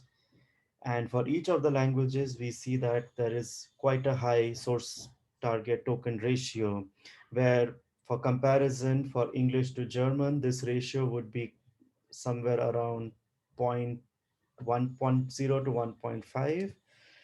So we see that there is a huge difference. So it means that for a Kannada, for every for 9 English token, there is one Kannada, or not token here, words. And also between the languages, we see there's a huge difference, where for Tamil, the ratio is 6.71, but Kannada having the highest, very, very high value of 9.53. Yes, so we also had observed that a lot of unknown tokens were being reported, particularly on the development set. So because these algorithms are trained on the training set, there would be no unknown tokens found there, but there is a very high chance that it encounters tokens not seen before. So what we did here is, on the x-axis, we looked at increasing dictionary size for the 4 languages, and on the y-axis, the number of unknown tokens found in the development set for these languages. So in percentages. So light blue bars represent LMVR and dark blue are sentence piece.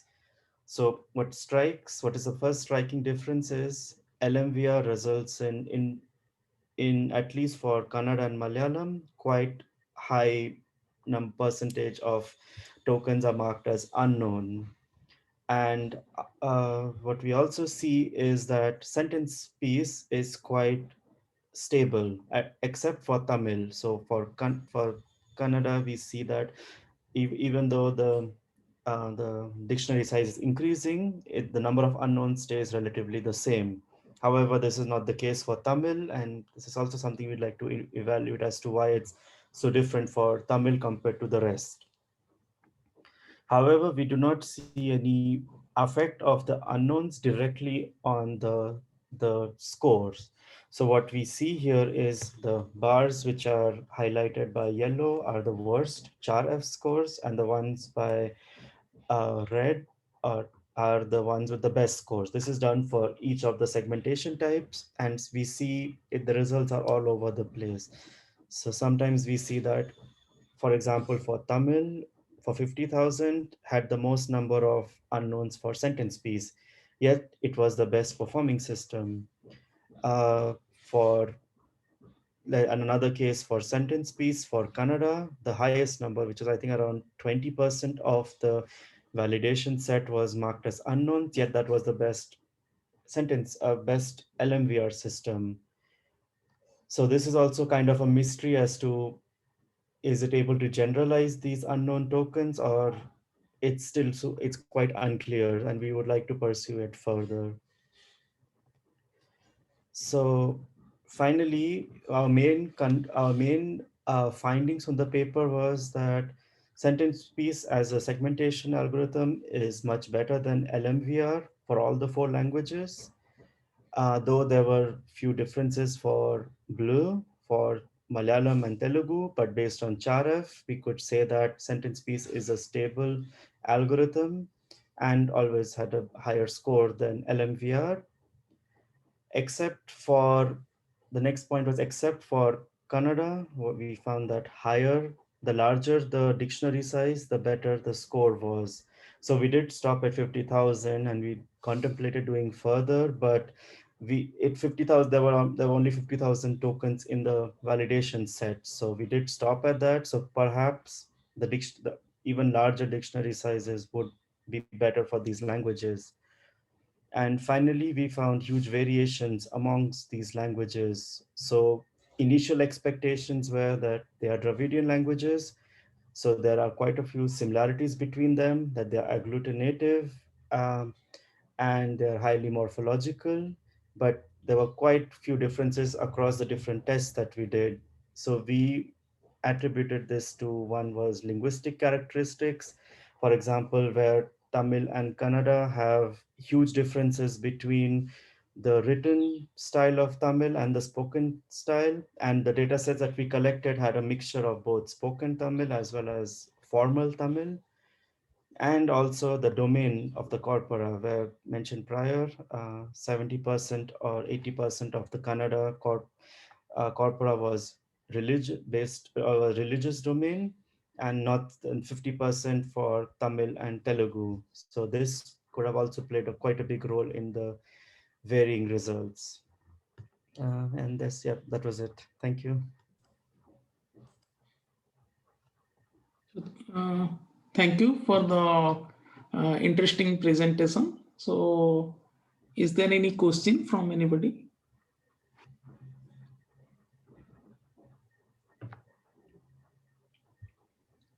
Yeah, maybe I can start from, I have a question.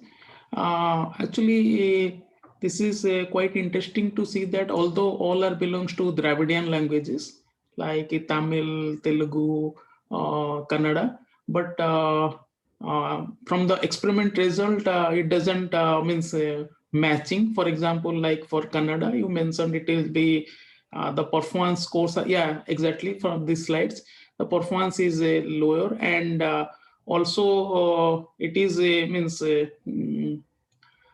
when the dictionary size you start increasing, and the blue scores also increase for other Dravidian languages, but not for Kannada. So my question is that do you think is it because of the domain, or there is some issue in the tokenization? For example, like did you check any linguistically study like that the WAT tokenization is not very well working for the Kannada, because as you increase the dictionary size, but still you are not able to get good score, which should be as like other Dravidian languages? Or is there any linguistical aspect, means these are vary, which you need to focus on for specific to Kannada? Yeah, we did. So there's not so much work done on Kannada, at least based on computational linguistics. Only recently, I think since 2020, there have been quite a few, just 2-3 papers which have worked on Kannada, at least NMT wise, but not on which tokenization is the best. So, and also, um, so that's why this was kind of, I think, the first paper we tried to look at what dictionary size would be best for also for Kannada and the other languages, and comparing it to LMVR. So yeah, we didn't have any prior work to base our results on. But what we did find is that one reasoning could be these systems were based on our previous models for English to Tamil for WMT 2020, and we didn't change it. So that's why our results for Tamil are quite good. We thought, like, we were expecting scores in single digits because it's a very difficult language to translate. But so we thought that, okay, maybe if if an NMT system was made for each language separately, we would have had better scores. And because each language is behaving quite differently, it didn't go based on our initial thought that they are from the same family, so they should perform the same, which wasn't the case. But and thirdly, we saw that domain played a huge role. So all the Kannada domains were formal text, no spoken text. But for Tamil and Malayalam, there were few spoken corpora available. And that's why we thought maybe that's why sentence piece could perform. If I can go there, sentence piece was stable for Kannada, but LMVR it kept increasing. So that meant that, I guess, it always was able to find, let's say, a verb and its different forms, but LMVR always found it to be unknowns where it could not find particular subtokens. But that was just a theory. We still have to look further into it. Okay. And did you try compare with some statistical approach on this? No, we did not. And we just looked at our prior work on statistical approaches, but no, in our work, we just looked at just with NMTs, the transformer systems. Okay, thank you. So is there any question for the author, Prajit Dhar?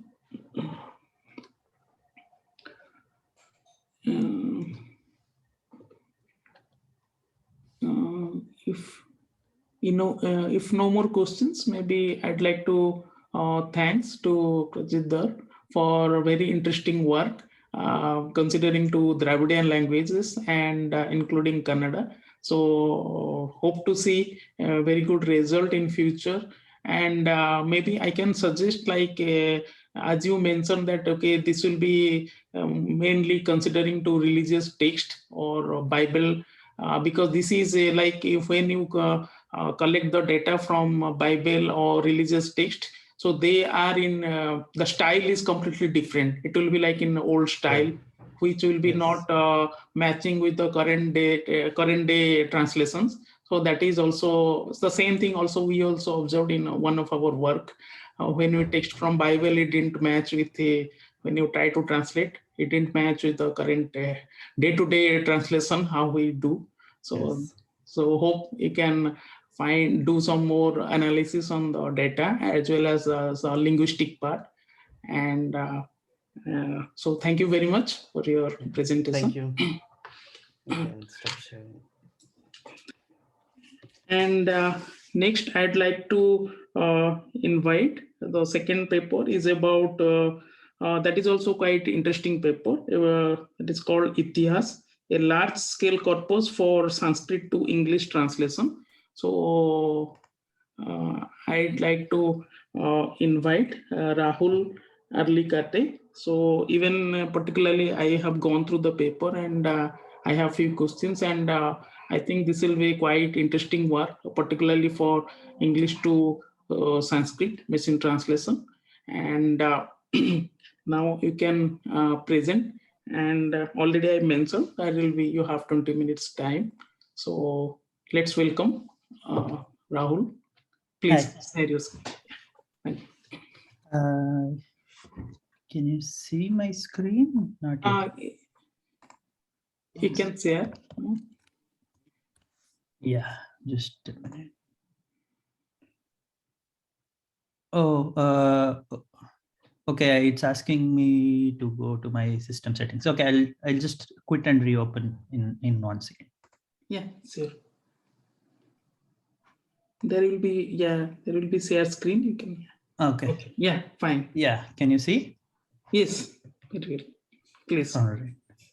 Okay. Hi everyone. I'm Rahul, and I'm going to talk about Itihasa, as mentioned. It's a large-scale corpus for Sanskrit to English translation. This is joint work with my collaborators at the University of Copenhagen and Microsoft Research.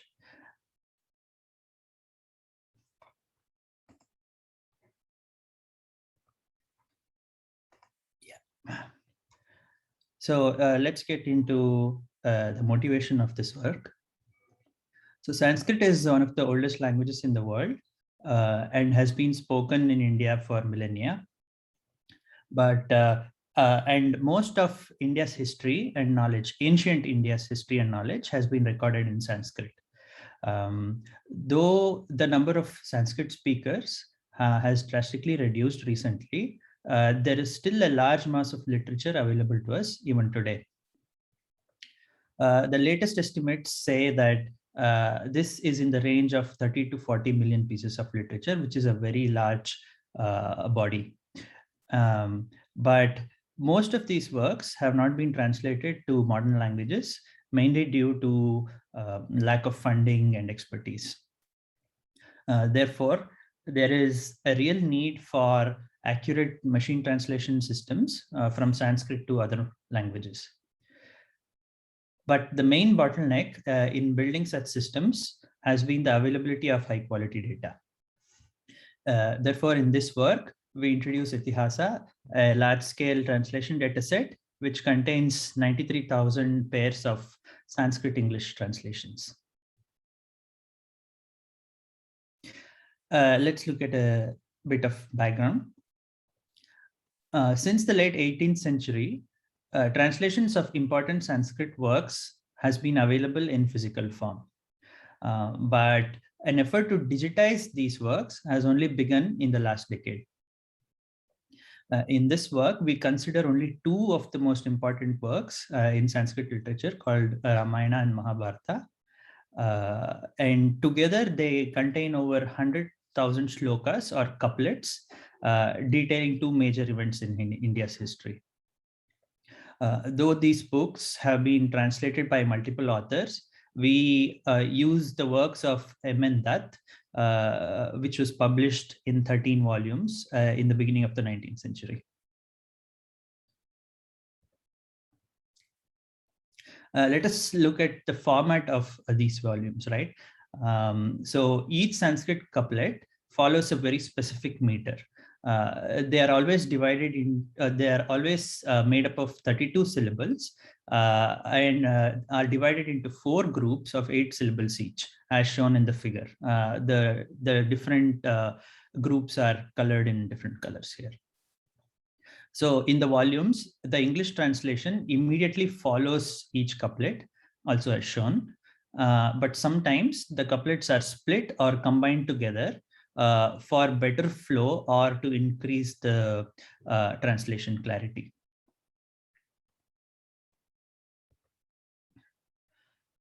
So each page in the volume has 2 columns as shown on the right. There is also a header on each page, which with meta information like chapter names, page numbers, and so on. The header is separated from the main content by a horizontal line, and the 2 columns are separated from each other by a vertical line. Current OCR systems do not work well with this 2-column format, as they fail to recognize line boundaries and merge text from the 2 columns together. Therefore, we had to do some pre-processing before performing OCR. So the pre-processing pipeline is shown here. As the first step in the pipeline, we find the indices of the lines separating the columns and the meta information. Sometimes these lines are too thin or worn out because the volumes are very old and hence cannot be detected. Therefore, we invert and dilate all the edges on the page to increase the width of these lines. Then we use standard line finding algorithms to get line indices and use them to split the PDF and convert the text into a single column format. Next, we use Google's OCR system to extract text from the PDFs. Overall, the OCR system is very accurate, and we find that for both English and Sanskrit, the accuracy is well over 97%. To actually verify that this is the case, we manually check 13 chapters for OCR errors, and each chapter is taken from 1 volume of the text for good coverage. Surprisingly, we find that the OCR system is more accurate for Sanskrit, that is the Devanagari script, when compared to English. We find that this is due to the system misclassifying similar characters like lowercase I, L, and E and C and so on. So because these are similar looking and there might be ink smudges and so on in the text, the misclassification rate for these character pairs are relatively high. Even though OCR is quite accurate, we find a multitude of other kinds of errors in the extracted text, which can actually be divided into these 4 main categories. I'll very briefly talk about each one of them and move on.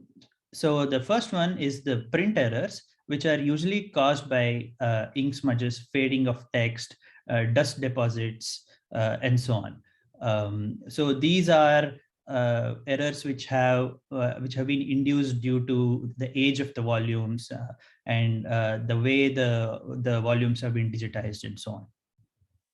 The second one are input errors, which are basically human errors induced while typesetting these volumes. Grammatical mistakes are the most common in this category, as shown in the second box. Translation errors, on the other hand, are mistakes made by the author himself while translating the text. For example, in the figure, we see that the word dharma is translated to religion, where it had to be righteousness in this context. The final category of errors are OCR errors. And the OCR system actually had a range of peculiar errors, which are probably bugs in the Google API. One example of this is shown in box 4, which is that if a line of Devanagari text ends with a hyphen, then the entire line is just ignored and is not recognized at all. So this is a very peculiar bug that we found. Another very important type of error are alignment errors. Since these books were not digitally typeset, the space between individual lines may slightly vary. We can observe that in these boxes as well. The gap between the lines of the second and third boxes varies sort of visibly. This confuses the OCR system, and the lines are often shuffled in the output. So this is a big problem that we had to solve. Though other errors can be safely ignored, alignment errors are a source of concern as they mess up the entire meaning of the couplet or translation. Therefore, we manually verified the outputs of all 2,700 plus chapters and corrected these alignment issues. Along the way, if we found other types of errors, we corrected those as well. The only exception to this was translation errors, which were rare and retained for originality. The manual inspection took us over a year to complete, and this is a good avenue for future work, which would be to automate error detection and correction.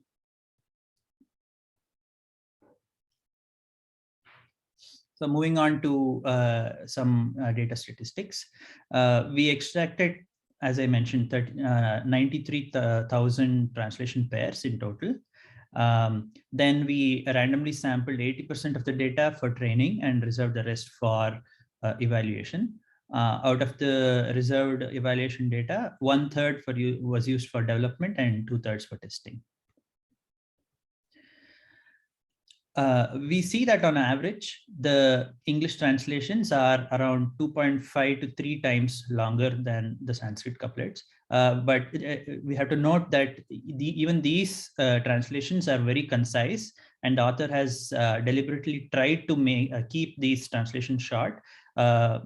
But if we see some of the other translations, each couplet can be translated into hundreds of words, which will then make the ratio even bigger. However, the vocabulary size show an opposite trend, right? So the Sanskrit vocabularies are roughly 5 to 6 times bigger than their English counterparts.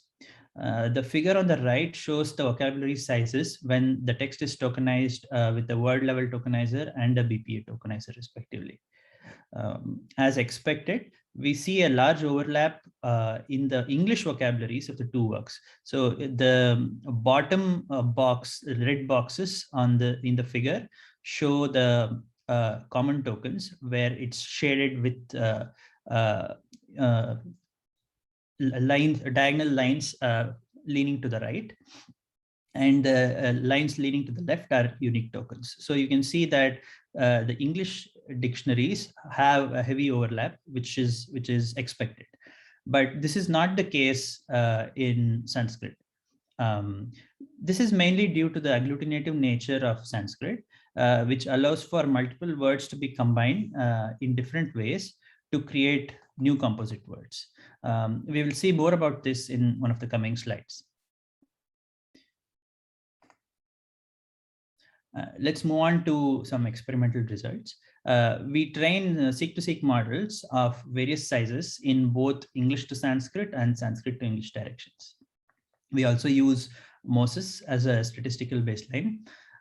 For the sequence to sequence models, we use 5 variants of BERT as encoders and decoders of different sizes. The English to Sanskrit results are as expected, with the scores improving with the size of the model. However, the results in the other direction are more interesting, as they do not seem to follow this pattern. In fact, we see that though there is a general increase in numbers with the size, different models perform well on different metrics. We postulate that it may be easier for the models to decode Sanskrit than encoding it. One possible reason for this is that the size of the Sanskrit vocabulary is so large that the embeddings may be undertrained, and pre-training them might solve this issue, but we have not tried that.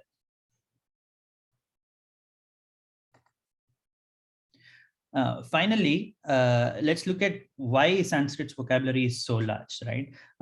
In Sanskrit, there are several rules through which we can combine words both syntactically and semantically. Sandhi is the process of syntactically combining 2 or more words, as shown here.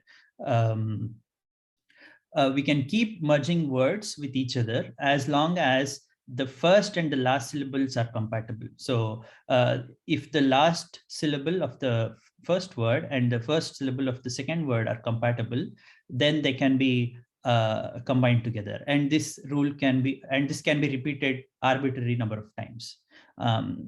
So it is easy to see how naive word level tokenization can cause the vocabulary to explode. To make matters more complicated, semantic combinations of words assume different meaning based on the pronunciation. For example, the word Indra Shatru can mean the one who kills Indra or the one who is killed by Indra, depending on how we pronounce the word. We can handle these issues by simplifying the composite words before tokenizing them, as shown in the figure on the right. So instead of directly tokenizing words and feeding it into our NMT system, we can first handle these composite words, split them into their simpler counterparts, and then send it to the NMT. To a certain extent, sentence piece or byte pair encoding already does this, but it does not do a good job, as these combinations often cause new characters to be introduced in the middle, which will alter the morphology of the sentence pieces or byte pair encodings. To conclude, we introduced a new large-scale translation dataset for Sanskrit, which contains more than 93,000 translation pairs. We only extract data from 2 sources out of the hundreds readily available online. There is a lot of room for tokenizing, modeling, and pipeline improvements in this area, which is not explored by many. And finally, we hope that this is a challenging dataset for current state-of-the-art models, as pre-training on Sanskrit is still not feasible. Thank you for listening, and you can find the data and other resources by going to this page or scanning the QR code. I'll be happy to take questions. Yeah, thank you for the interesting talk. So now I'd like to request, is there any question for Rahul?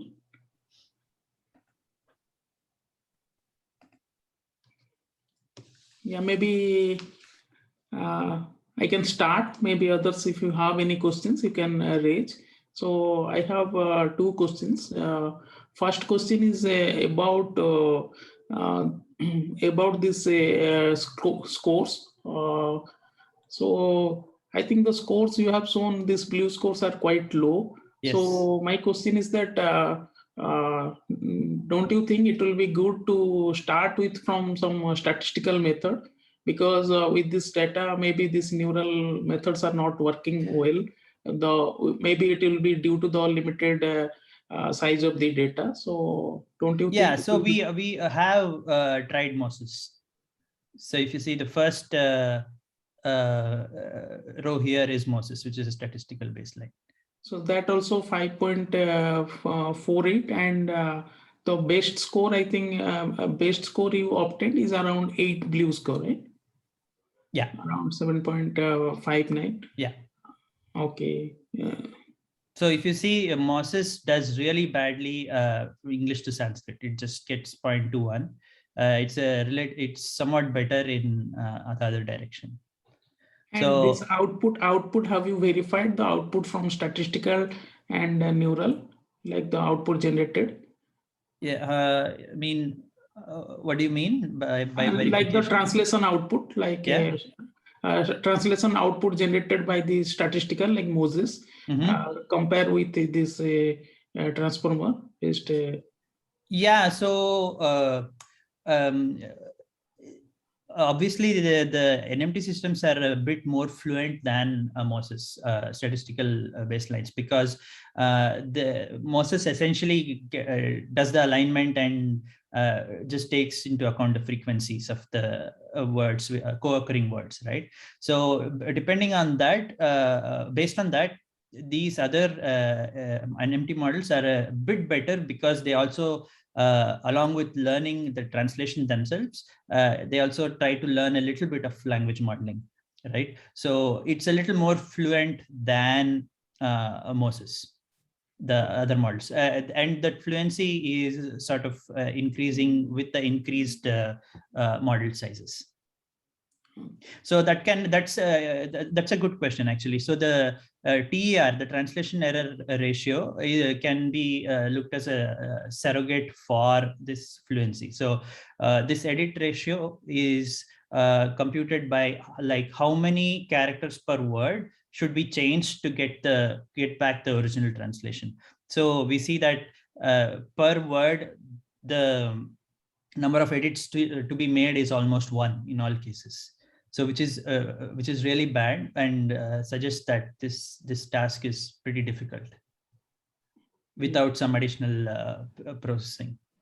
Yeah, thank you. And I have another question. Means it's not question; it's kind of suggestion. Like, do you think that if we want to make it a generalized NLT system for English to Sanskrit, so do you think to add some more text, because this Ramayana and Mahabharata, these are like means like kind of historic, like which cannot be used for general translations. Exactly. So do you think to add some? Yeah. So we have some ideas of crawling or digitizing some more texts. And some of them are not in this poetic meters. They are in prose form.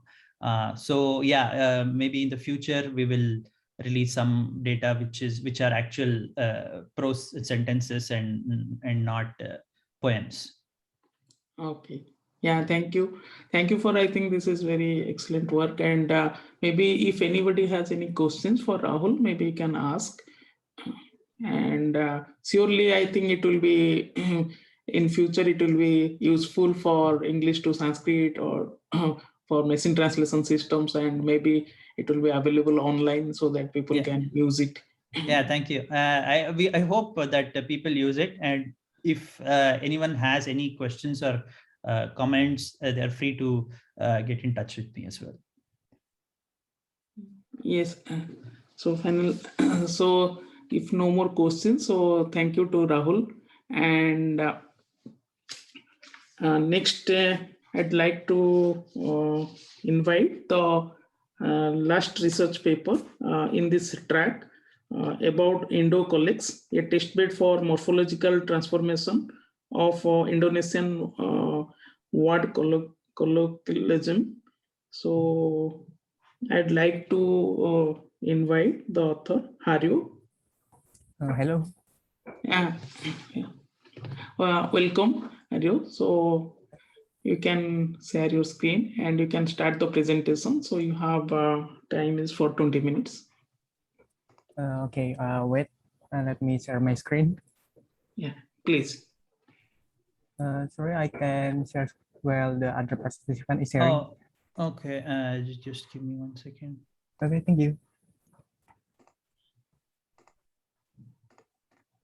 I don't see an option. Oh, yes. Okay. Yes. Oh, I can. Wait a minute. Let me share my.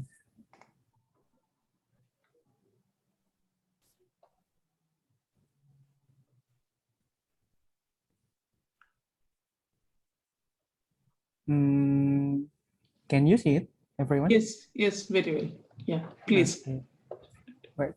Okay. Hello, everyone. In this presentation, I want to present about our work, Indo-Collex, a testbed for morphological transformation of Indonesia colloquial words. So, sorry. Next, first, let me introduce myself. I'm Haryo Wibowo, one of the author of this paper. This work is the result of the collaboration between Kata.ai, Boston University, and University of Indonesia. Okay, first let me tell you about the challenge why we do this work. So, Indonesia language is one of the most widely spoken languages in the world with around 2,000 million speakers. And unfortunately, it is not very well represented in terms of NLP resources, according to Joshua et al. So, you see that in Indonesia, Indonesian people mostly use informal language as its daily usage, such as posting at social media, daily conversation, chatting, and etc. And whereas the publicly available data in Indonesia for NLP are mostly informal form. Well, this is a challenge if we want to build an NLP system, especially geared toward the informal data, which is riddled with colloquial or noisy text. Yeah, this is really a challenge in Indonesia. So therefore, in this work, we want to raise the awareness of the colloquial text problem in Indonesia. This is the contributions. There are first, we released the IndoCollex dataset where you can use your model to benchmark colloquialism in Indonesia on character level. After that, we also benchmark character level sequence-based sequence approaches, where here we benchmark by using rule-based, LSTM, transformers, with addition of the data augmentation technique. Okay, first let me tell you about the Indonesian colloquial characterism that we have observed on our experiment and from other literature. Here they are. The first one is disassembling, where the transformation is that from the formal to colloquial one or informal, the vowel is disappeared. So here A is disappeared. Then the second one is shortening, where the word is shortened. Like here, internet become inet, it is shortened. The third one is space or dash removal, where the space or dash is removed and replaced with other word or character. Then the fourth one is sound alteration, where the word is changed according to how they sound. Like here in Indonesia, pakai to pakai. Then affixation, where the affix of the word is changes to another one, which is for example here mengajari, meng is the affix, then it is changed to ngang. Yeah. Then acronym, where the word becomes an acronym. Here anak baru gede and ABG become the acronym, you see, the colloquial one. Then the reverse, where the word itself is reversed. Yeah, like this. Yup become kui. Yeah, so KUWEY, like that. Then loan word. Here loan word is the transform word is borrowed from the other language. In this one, like ayah become bokap. Bokap is another language in Indonesia, which is a local language. Then finally a jargon, where the transform word in this one, gokil, this one is a word that is popularized by some famous people. For example, some celebrity, Instagram celebrity, or etc. Yeah. So they are the characteristics that we have observed in Indonesia for the colloquialism. Okay, so how did we create the IndoCollex dataset? First, of course, we do the data collection by fetching Indonesian tweets, where we sample across different regions in time in Indonesia. After that, we do pre-filter, which is pre-processing, like remove URLs, mention hashtags, or etc. Then we list top frequent words that we tag some of them, construct word list based on the word frequency. Then we automatic word filter that we tag words that is in form of the colloquial. To do that, we use the dictionary. So we tag words that are not in the dictionary. That is how we collect the data. Then the second one, how we annotate the data. Here are the steps. The first one is we manual word filter, where we filter word non-colloquial on out of vocabulary words such as entities or etc. We filter it manually. Then we annotate the data, where we create word formation and the label. We will see it into details in the next slides. Then we also count the agreement. Finally, we do the data splitting for benchmarking the data with our proposed models. Then there is how we annotate the data. The first one is we annotate the data with the stacked transformation. Why stacked?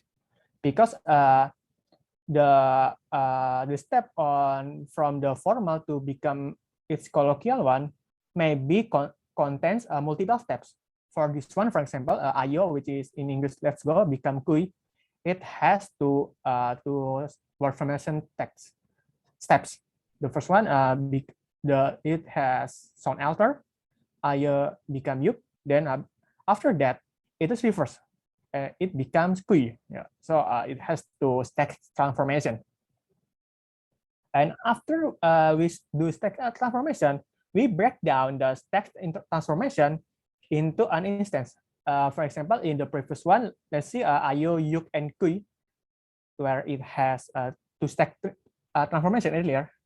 It becomes an instance. So IO, yuk become an instance here, source, target, and the word formation text. And here too, yuk, kui, we first become an instance. So we break down them. That's it. And here is our agreement, where according to Vera et al. Work, we have a substantial agreement here. So maybe it's good. And here is our data distribution based on the word formation tag. And you can see that the total of our data is 2036 for in our data. So note that loanwords and jargons are removed since we focus on the morphological transformation, since they are not the morphological transformation and have irregular pattern. So we remove them.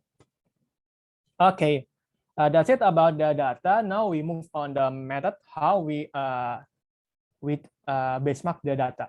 In here, we try several methods that we do from the informal to formal one, and also the vice versa, the formal to informal one. There are the methods. The first one is rule-based, that needs the word formation tag. And the second one is we try a BLSTM sequence with dictionary constraint. This is according to the WAT et al. Works. And here we experiment whether with word formation text or without formation, and we compare them. Then the third one, we use transformer, the current popular for MT maybe, where it is done with word formation tag or without formation tag. Then finally, we try to do data synthesis. Here we use back translation, and we also try with word formation text or without word formation text. Okay, for the rule base, we handcraft several transformation rule for each text. So yeah, fixation have a rule, shorten have a rule, and etc. We handcraft it manually. Not that we only do this from formal to informal one.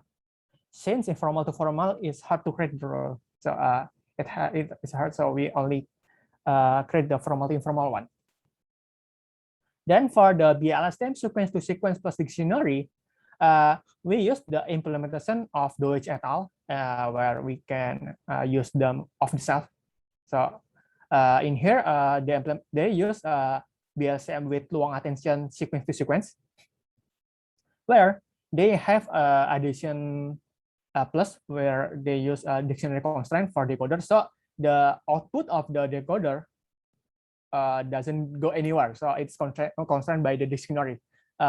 Here are first Indonesia Wikipedia for constraining the formal, and then our script informal Twitter vocabulary for constraining the informal one. Noted that we experiment to formal to informal and informal to formal. Okay. For word formation text, we append the text with this symbol as the separator of its sequence. For example, like this. This is the word, and append with the symbol, then with the text itself. It is based on the paper of Wang et al. Then for the transformer, we use a smaller transformer where the hyperparameter was found by hyperparameter tuning. So the hidden unit, head and layer got shortened.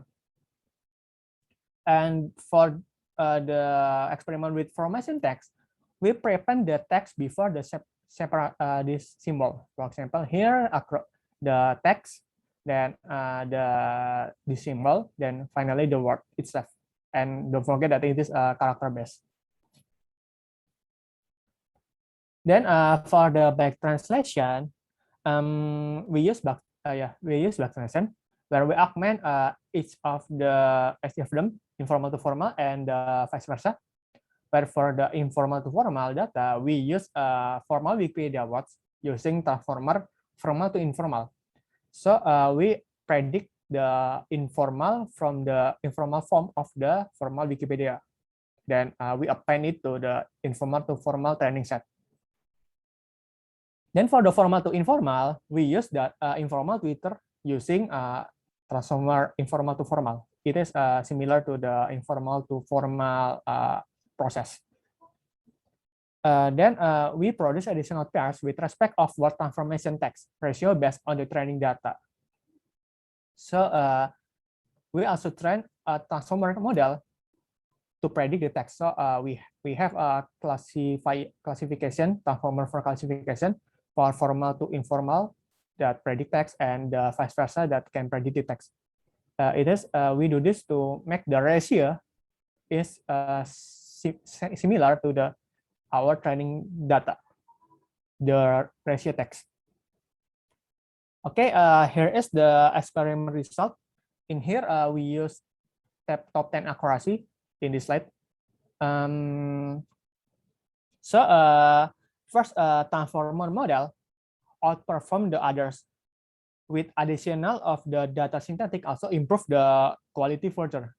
So yeah, the data synthetic or back translation helps a lot. And in here we can see that informal to formal average performance is higher than formal to informal, which might give us an insight that formal to informal or formal to colloquial transformation is harder than the vice versa. Yeah. And also from the transformer classification transformer, it has coherent result that let's see that in here formal to informal classification is lower than the informal to formal, hence also supporting that informal to formal performance higher than formal to informal, denoted maybe that formal to informal is harder than informal to formal form. So why is it harder? We think that informal to formal average performance is higher than formal to informal because transforming from formal to informal has higher level of ambiguity since it has many choice to choose from formal to informal. In here, from formal to informal, we also observe that if the word formation is not given, we observe that the model learned that to select the word formation text implicitly. Oh yeah, let's look at this attention visualization. This is on the transformer model, where let's see that it attend the attention attend to the vowel itself, like here U and A, which is the same forwarding, so it can select the word formation text implicitly. And it can be, it is interesting that the model can also attend to the text itself. Let's see in our experiment, like I said earlier, that we experiment with without tag and with tag. Let's see on without tag that without tag, it select the role that is space plus removal, where it is a ibu hamil or pregnant woman, the space itself is removed automatically. But with tag acronym, for example, we give okay, you do acronym transformation here. It surprisingly, based on this attention visualization, it attend to the role, the tag itself. So here, like here, and it transform what we decide. So acronym BUMIL, the last of the words. So it is really interesting. Then for the informal to formal, we also see that attention also attends to the word formation text to do transformation. Like here, Like here, this infoling is attend, and here spaces are also attend. Yes, sorry to interrupt. Maybe we are running out of time. You can try to. Okay, this is the last. Sorry, this is the last speech. So in conclusion, we released and localized that informal to formal with word text transformation. Then we benchmark several character level sequencing approaches. We found out that transformer work best with addition of backtracing techniques, and we also analyzed that different word formation mechanism pose different level of difficulties to the models with transformation to informal from being more challenging to a higher degree of transformation variance. Okay, that's it about our paper. For information, you can read our paper in this website, and you can also download our release dataset in the GitHub repository. Thank you, everyone. Thank you very much.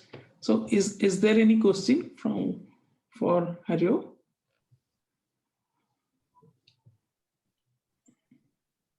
So I have a question relating to your data set. So when you collecting the data, mostly from tweets, right? You collected.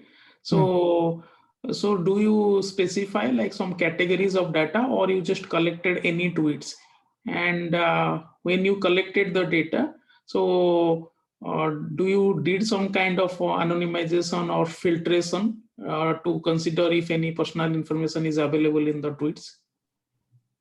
For the first one, we collect the tweet just randomly from across different region.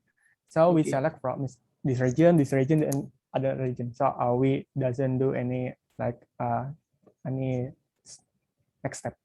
So for the second one, for the anonymity, maybe we remove the account and any URLs and etc. So we only see about the word itself. Okay. So that's it, maybe about anonymity. Okay, thank you. So if no more questions, maybe we can end the session here. So there is one question. There's one question in the chat. Sorry. Yeah, there is a question. Did you try your experiment on sentence level? For example, to convert informal chats or tweets into a formal one? Not yet. Actually, it can be our future work where we also convert informal chat into the formal one with sentence. So currently, we only do the character level, because based on what we have observed, based on our data, that many words can be done with character level. Although we think that sentence level may help to transform the word itself. So it may be interesting in the future if for the experiment on sentence level.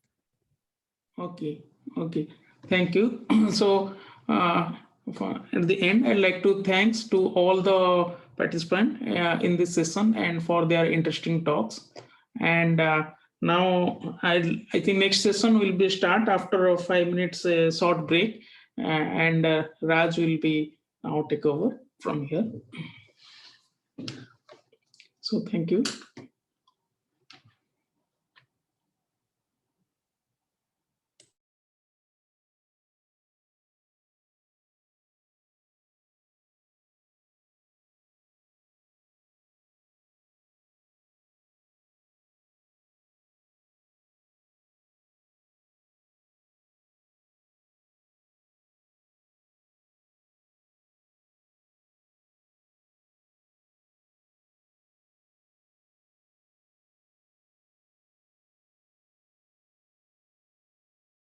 Actually, we are behind schedule, so I guess I'll get started with this session. Is that okay, Nakazawa-san?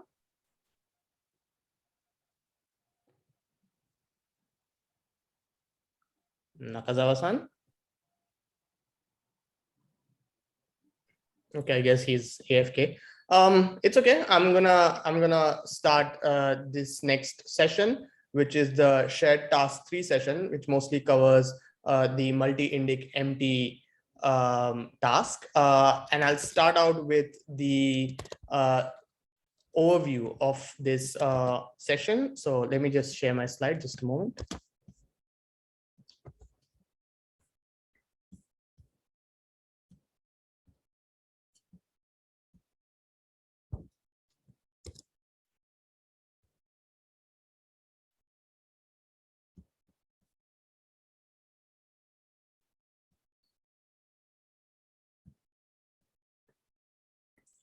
Are my slides visible? Yes. Yes. Okay, awesome. So this is the shared task overview for the WAT 2021 multi-indic MT task. This was organized by me, Raj Dabre from NICT Japan, and my colleague Anup Kunchkutan from Microsoft India. So this is a continuation of the 2020 Indic languages task, where back in 2020, we had 7 Indic languages and we added 3 new languages. So the list of languages we covered are Bengali, Gujarati, Hindi, Kannada, Malayalam, Marathi, Odia, Punjabi, Tamil, and Telugu. And the objective was to evaluate translation to and from these languages into and from English. The evaluation data was N-way sentences, which were taken from the PM India data set, which consisted of 1000 development and 2390 test sentences. And the allowable data was consisting of the PMI data, of course, which is extremely in domain, and then other data sources like CVIT PIB, which is also quite in domain, and then IIT Bombay data set, English Tamil data sets, Wikimetrics, CC aligned, and what have you. The total corpus, which most of it is noisy, is over 10 million sentence pairs. We also allowed monolingual data, of which PMI data consisted of 1.1 million sentences roughly, and this is clean in-domain monolingual data. And then we also have the Indic Corp data, which we encouraged people to use, and this covers more than 400 million plus monolingual sentences. So some of our findings are, first of all, we had the largest participation of WAT till date for this particular task, where 10 teams submitted participants, which is 6 more than last year. The number of people who submitted translations were a couple of teams more, but only 10 teams submitted the system description papers. So thank you everyone for making this shared task very successful. I was quite happy and surprised that we got so many participants.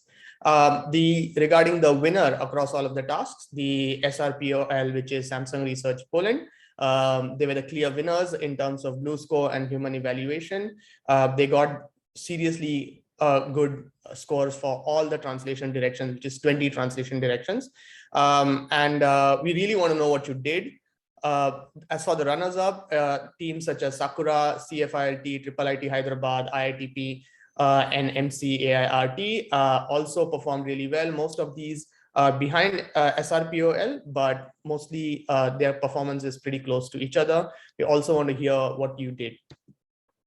Now, regarding the types of solutions that were submitted, we had multilingual models, we had data selection-based approaches, pre-training, MBAT, and fine-tuning. Some people used script mapping. Back translation was used by some people's submissions, and then there were language-specific, family-specific models as well.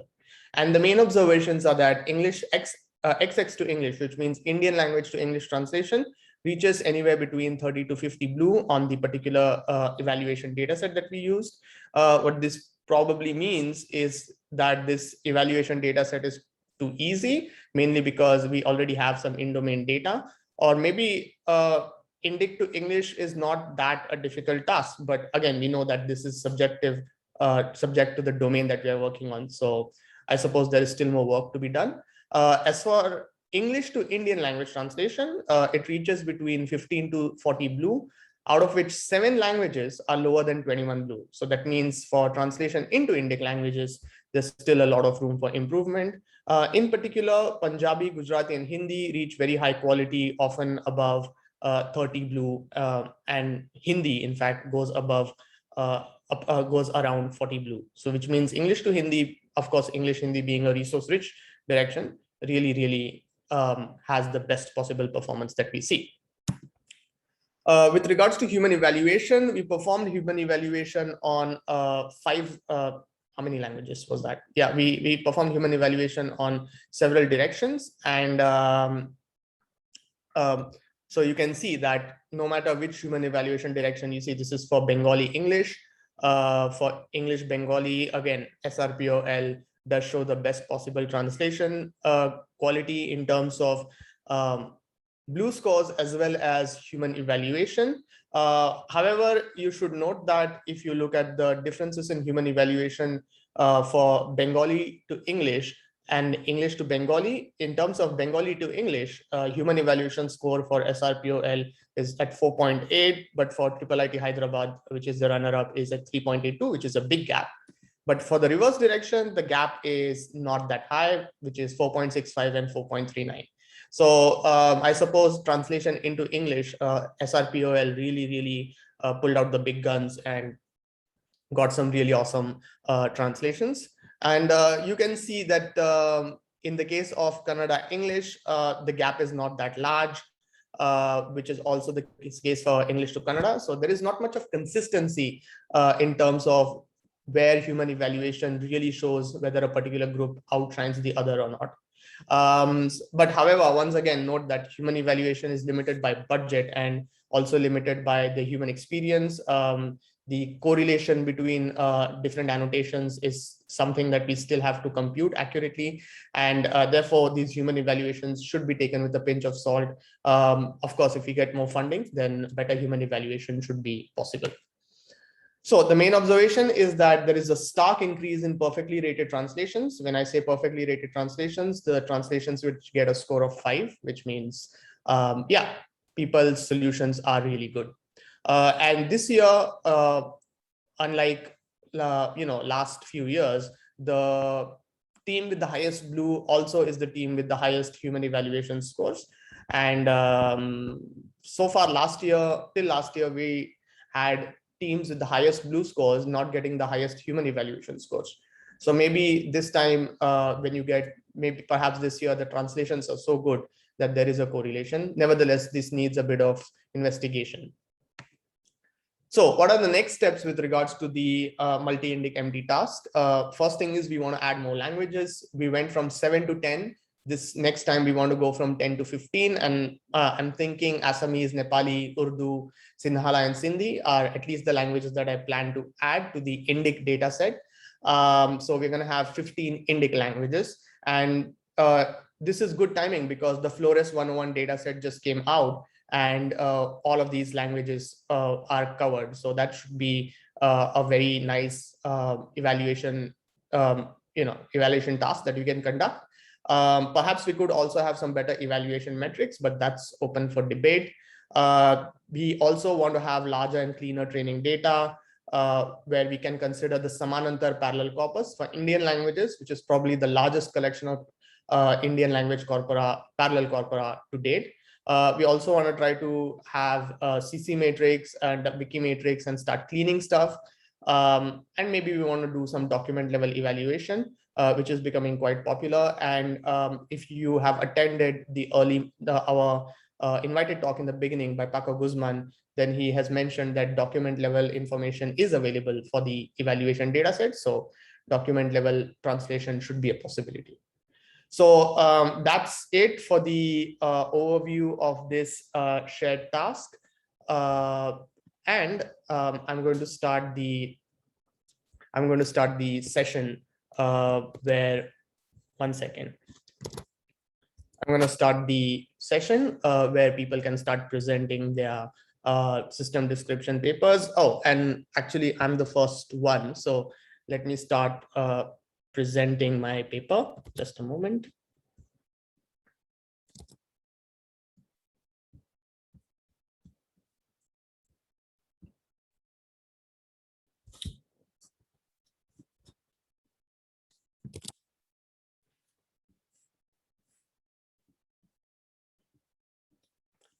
Is my screen visible? Yes. Yeah. Okay, awesome. Thank you. So once again, my name is Raj Dabre and from NICT Japan, and along with my colleague Abhishek Chakrabarti, who couldn't join us for this workshop, we are happy to present our presentation called NICT 5 Submission to WAT 2021, Embark Pre-Training and In-Domain Fine-Tuning for Indic Languages. Some overview about our submission. We participated in the multi-Indic MTIC task at WAT 2021. Again, 10 Indian languages. I've already mentioned this in the overview slides. And regarding the solution that we used for our main submissions, we used fine-tuning on a pre-trained MBART model.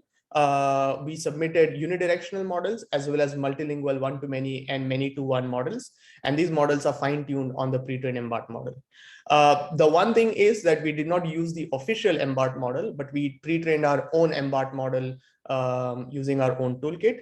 To make a long story short, we observed that pre-training helps a lot when small in-domain data exists. When we use PMI data to be specific, which contains on the order of less than 50K examples, that's not 100K, 50K.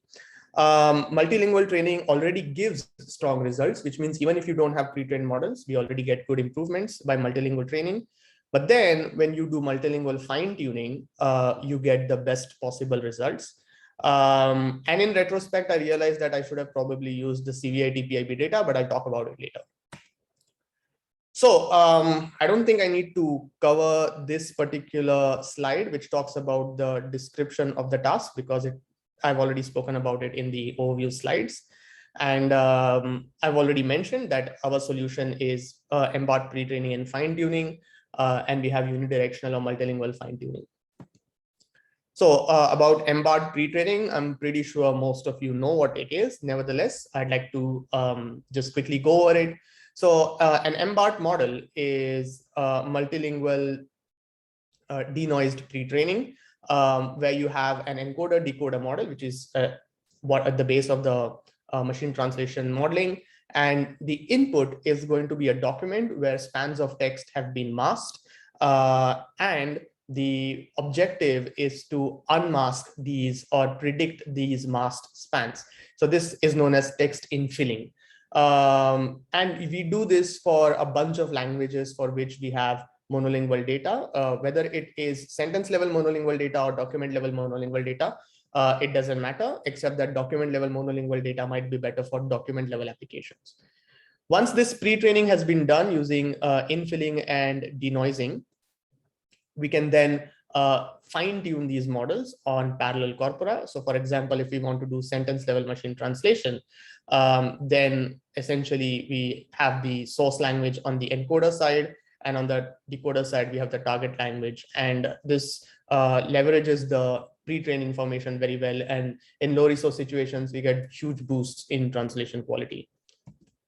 So what about the data sets that we used?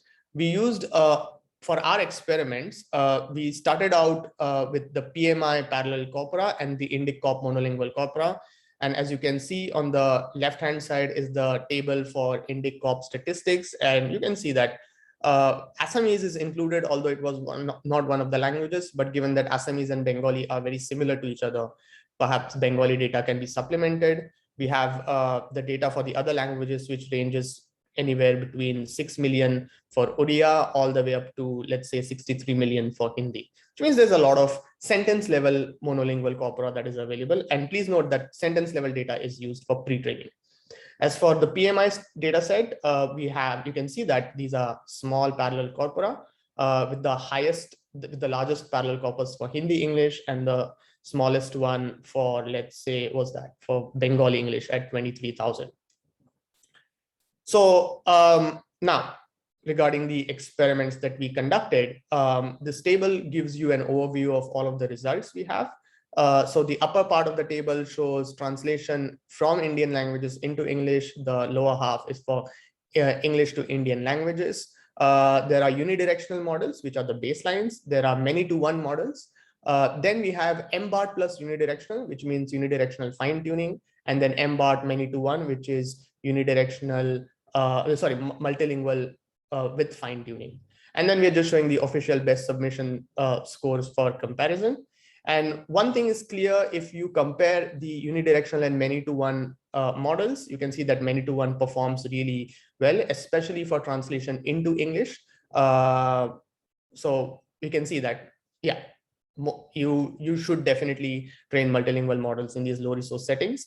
When you do have a pre-trained MBART model and then perform fine-tuning, then you can see that you have these huge jumps in translation quality. In number of cases, these jumps can be in the order of 10 blue. So the monolingual pre-training, denoise pre-training really helps. And then on top of that, when you have the multilingual fine tuning, you can see that there is a further improvement in translation quality. And this is visible across the board for all translation directions. One thing you can see that the gains for translation into English are obviously much larger than the gains for translation out of English into Indic languages. Unfortunately, for translation into English, we are way behind the official best submission. And well, we found out later why exactly we are that way behind, and that will be shown in the next slide. On the other hand, for English to Indic translation, we are not that far away from the official best in comparison, so it's not particularly bad. But yeah, we would like to improve. And after some really quick investigation, we found out why exactly we weren't performing this well. So this leads to the unofficial results that we have. And the unofficial result shows that we should have used the PIB data, the CVIT PIB data, along with the PMI data. And we can see that compared to our results using only PMI data, we get a large substantial improvement in performance. So yeah, basically that's the mystery. And if you compare these new scores that we get against the official best, you can see that most of these scores are pretty close to the official best now. So in conclusion, so the overall observations is that multilingual models help. My MBART pre-training already works well, but then MBART plus multilingual fine-tuning is going to give you the best possible performance. And what we should have done, which we did not do for our official submission, is probably done some back translation, use some additional parallel corpora, which is like CVIT PIB data, and done some domain adaptation. And we did not pre-train our models for a large number of epochs, and our models were only, pre-trained models were only 6 layers instead of 12 layers, which typical MBART models are like. So I suppose there are some limitations in the computational constraints that we have as well. So some conclusions and future work, we want to focus on monolingual, we focused on monolingual pre-training and multilingual in-domain fine-tuning. This gives very strong results, obviously. And the main takeaway is definitely do multilingual fine-tuning if possible. And I think there are some recent papers which also support this claim. As for the future, try to use, we want to use monolingual corpora for back translation, do data selection, and probably leverage script mapping. This is something that some of the team seems to have used, and maybe this will enhance the effect of transfer learning in the Indic language scenario where the languages are quite similar to each other. So that's the end of my presentation. Yeah, if you have any questions, please ask me in chat and I'll try to answer them quickly. Okay, that's my presentation. And the next, one second. The next speaker, the next paper is how far can we get with 1 GPU in 100 hours coastal at multi-Indic MT shared task. I think the speaker is Rahul. Rahul, please feel free to start speaking. Sure.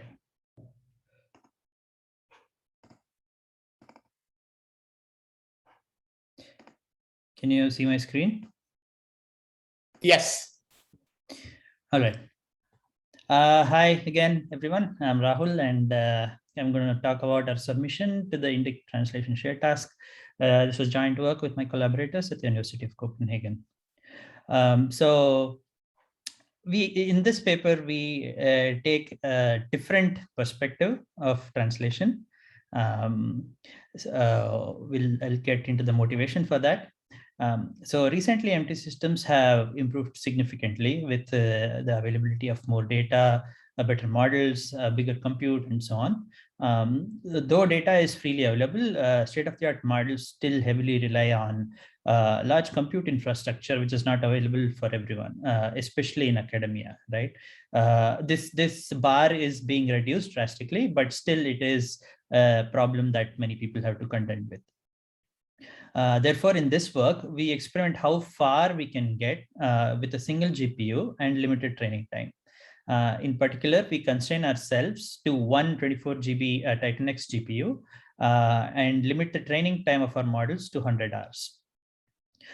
We use tricks like CPU offloading to squeeze more performance out of our GPU and train large models, which would otherwise be impossible. So to give away the ending, even though we are around 5 points on average lower than the best model, we still think that this is a worthwhile experiment that we conducted, and this is an interesting research direction to pursue.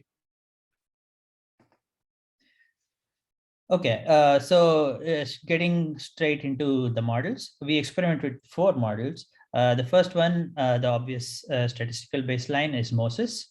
Note that Moses was not trained in a multilingual setting. The second one is a graph to text model where we use a GCN encoder and an LSTM decoder. We use syntax trees of the source sentences as auxiliary input. We believe that this structure will help get better translations. We find that in the lines of previous work, this is indeed the case. That without when we experiment with and without these auxiliary inputs, these syntax trees actually help. These trees were obtained using a tagger trained on universal dependencies, in which tree banks are available for all the languages in the training set. Next, we train a seek-to-seek model with the pre-trained encoder and decoder. For the Indic languages, we use Mural, which is a new pre-trained language model trained on all the Indic languages present in the training corpus. For English, we use standard BERT base weights. Finally, we also experiment with multilingual T5, which is a text-to-text model. Since this model does not fit even in a 24 GB GPU with half precision, we use the newly introduced Zero Optimizer, which optimizes the training procedure using some interesting optimizations like gradient partitioning and optimizer state partitioning and so on, that efficiently uses CPU memory for storing these matrices when they are not required for computation. So moving on directly to the results. Here, I'm just showing the most interesting results for a more detailed results of all the models that that I just discussed. Please see the paper. So let us first consider the Indic to English direction. We see that the multilingual T5 model performs the best in 9 out of 10 languages that we have. The only language that it does not perform well is Odia, because Odia is not supported. So we don't evaluate on that.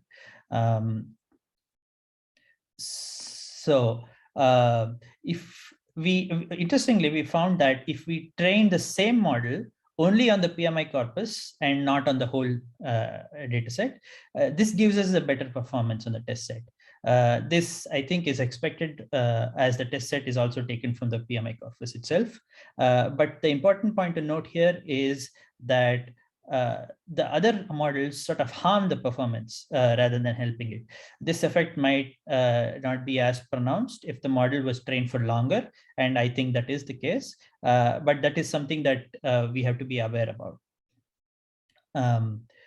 I think the other teams can shed more light on this, whether the other data sets help and at what point they help. Like, is it early in the training that it's already better, or as the training progresses, it gets much better with the other training data sets. We repeat the same experiments in the opposite direction as well. In this case, the seek-to-seek model performs best with BERT as the encoder and Mural as the decoder. It gets the highest blue scores on 7 out of the 10 languages, with multilingual T5 outperforming it in the other 3.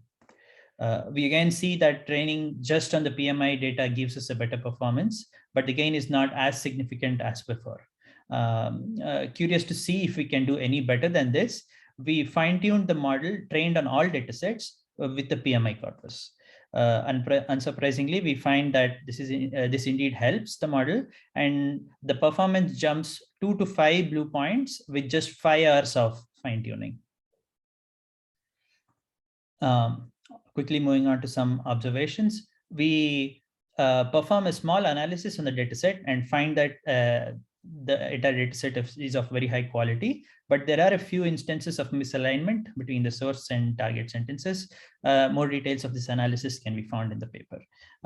As shown in the previous slides, models perform better when trained only on the PMI corpus when compared to models trained on the complete training set. Therefore, at least in the constrained scenarios, it may be ideal to remove the PMI corpus from the training split and use it only for evaluation.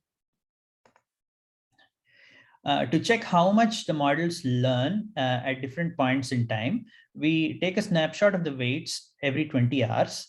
And since we are native speakers of Kannada and Hindi in our group, we sampled 50 translations at 80 hours and 100 hours of training respectively.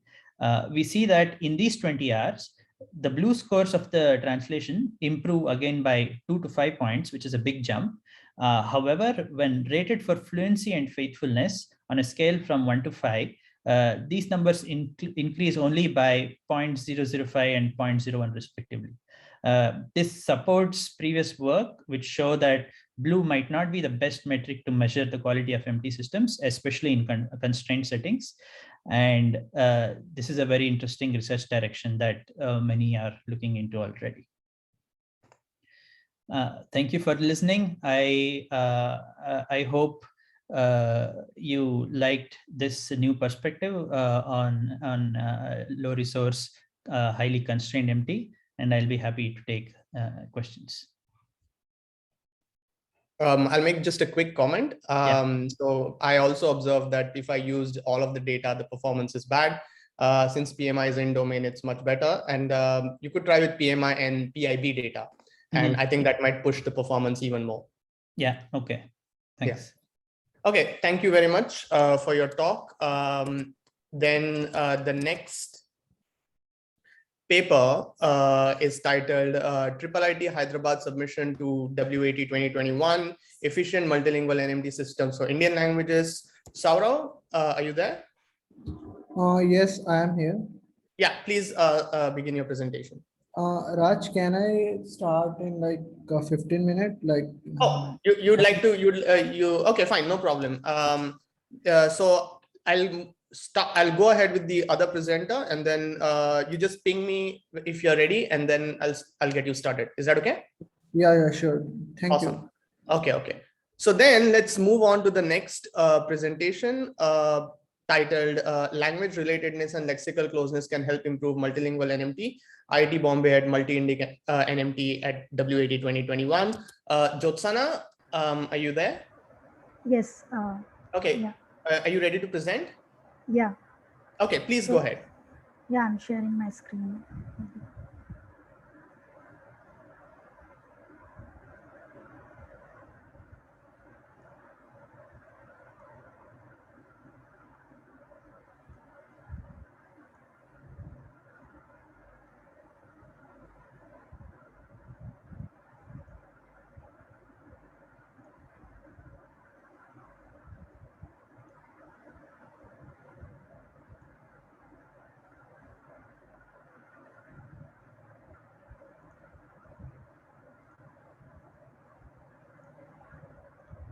Is my screen visible? Yes. Yeah, good afternoon all. My name is Jyotsna. I'm going to discuss about our submission to multi-Indic MT task. So the title of our paper is Language Relatedness and Lexical Closeness Can Help Improve Multilingual NMT. Yes, so this is the summary of the main things in our submitted systems. I'll explain about the systems in detail in the following slides.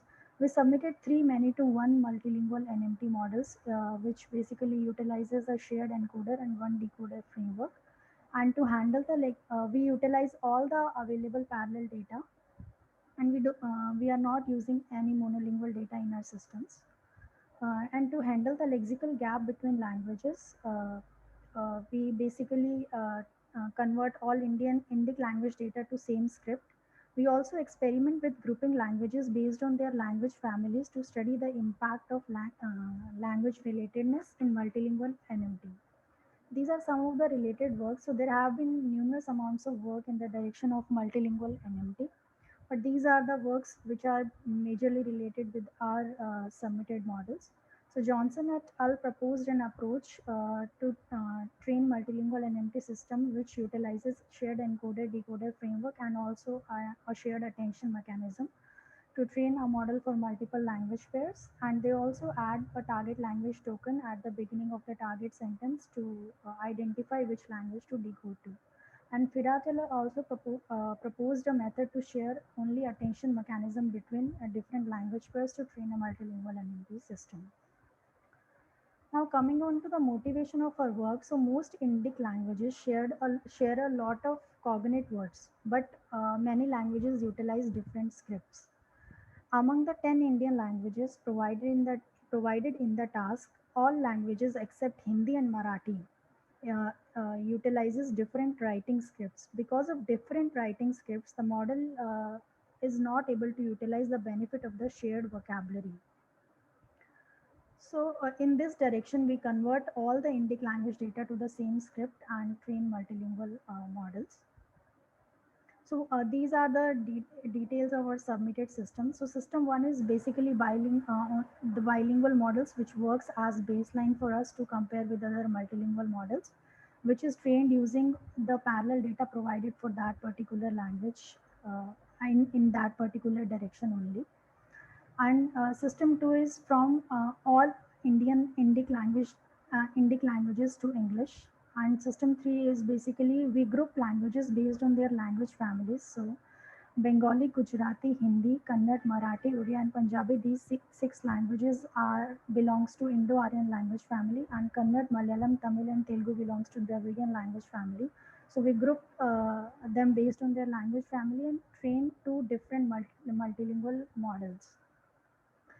And we convert all the Indic language data to the same script, and we choose Devanagari as the common script, which is an arbitrary choice.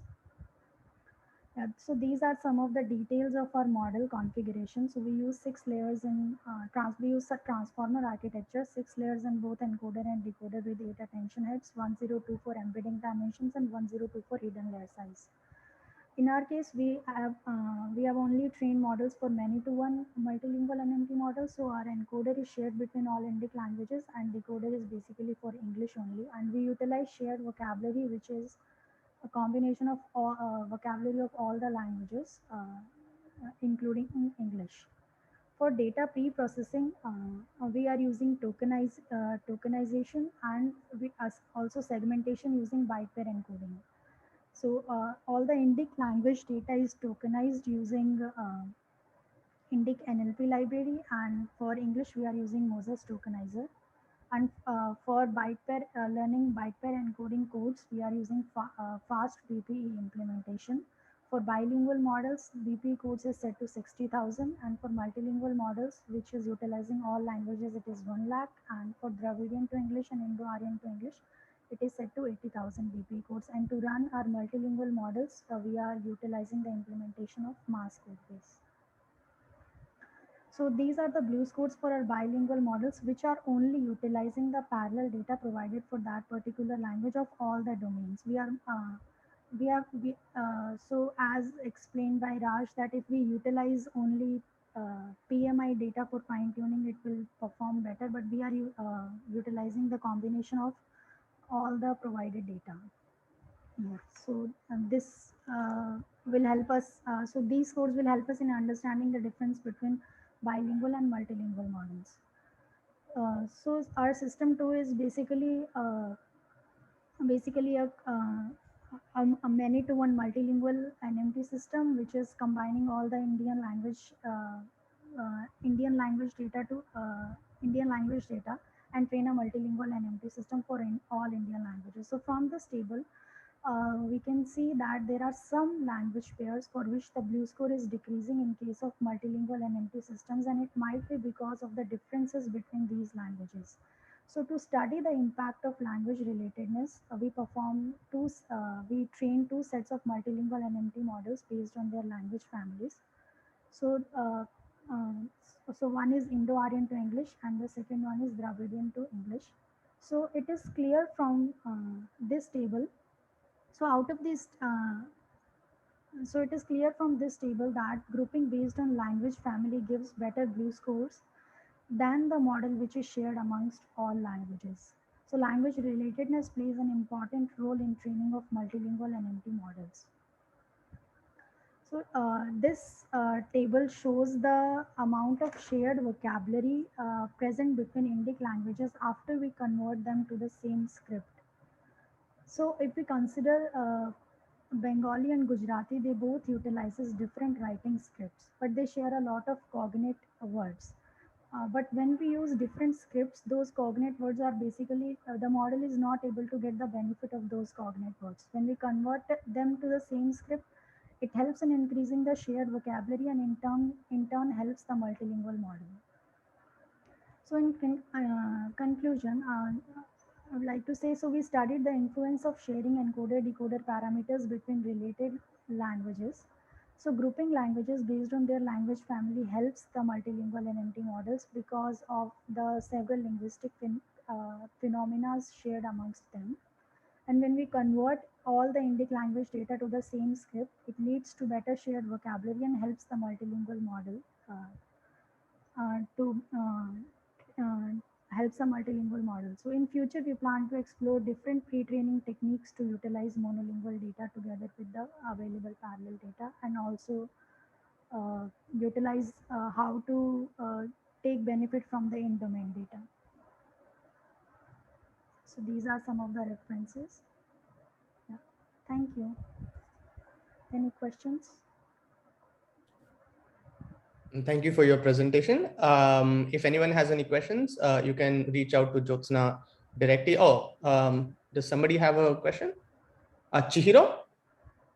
Yes, I have a question. Yeah. So I have two questions about integrating the input script. So you chose Devanagari for one specific script to be input, and I'm wondering why you chose Devanagari, not Latin, rather than Latin. Also, the second question is, how did you transliterate letters or sounds that do not exist in Devanagari, like three kinds of nasal sounds in Tamil, like na, na, na? Like, how do you differentiate that kind of sounds? Yeah, that's it. Yeah. So the choice of Devanagari is arbitrary. So there is no specific reason for choosing that. And when we convert Indic language scripts, so we are using Indic NLP library, which is basically converting based on Unicode ranges only. So there will be some errors while converting the scripts, but yes. Okay.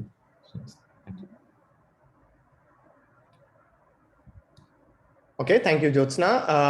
I think I'll move on to the next paper.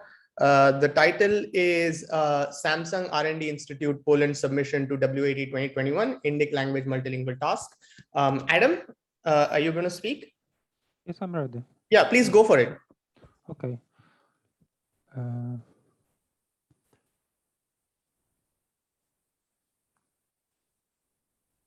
Can you see the presentation? Yes, I can. Okay. So, hello, everyone. My name is Adam Dobrowolski. I am the leader of the SRPOL team, and I will tell about results of our participation in multi-Indic MT task. First, a few words about our team. We work on machine translation for 9 years. We started with phrase-based SMT. Now we use state-of-the-art neural solution based on transformers. Our team competed in several machine translation competitions, often winning in some tasks. That's about our team. Now about our solution. Raj asked, what did we do to get such good results?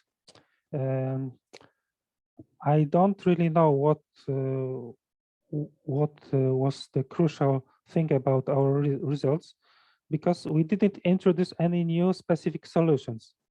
Our intent was to evaluate current techniques that we've been using during our work on Indian languages. We chose our standard approach. We chose Transformer as the model, Marian NMT as the tool for trainings. During our previous experiments, we noticed an improvement for multilingual Indian models gained from transliteration. We transliterated all text to Devanagari in this task also. In the first stage of the task, we wanted to select or filter the corpora which give the best results. We trained several multilingual models to estimate which corpora and what filtering works best.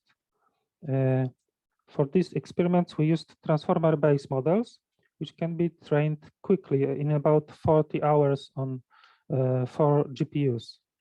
The results are present in these tables.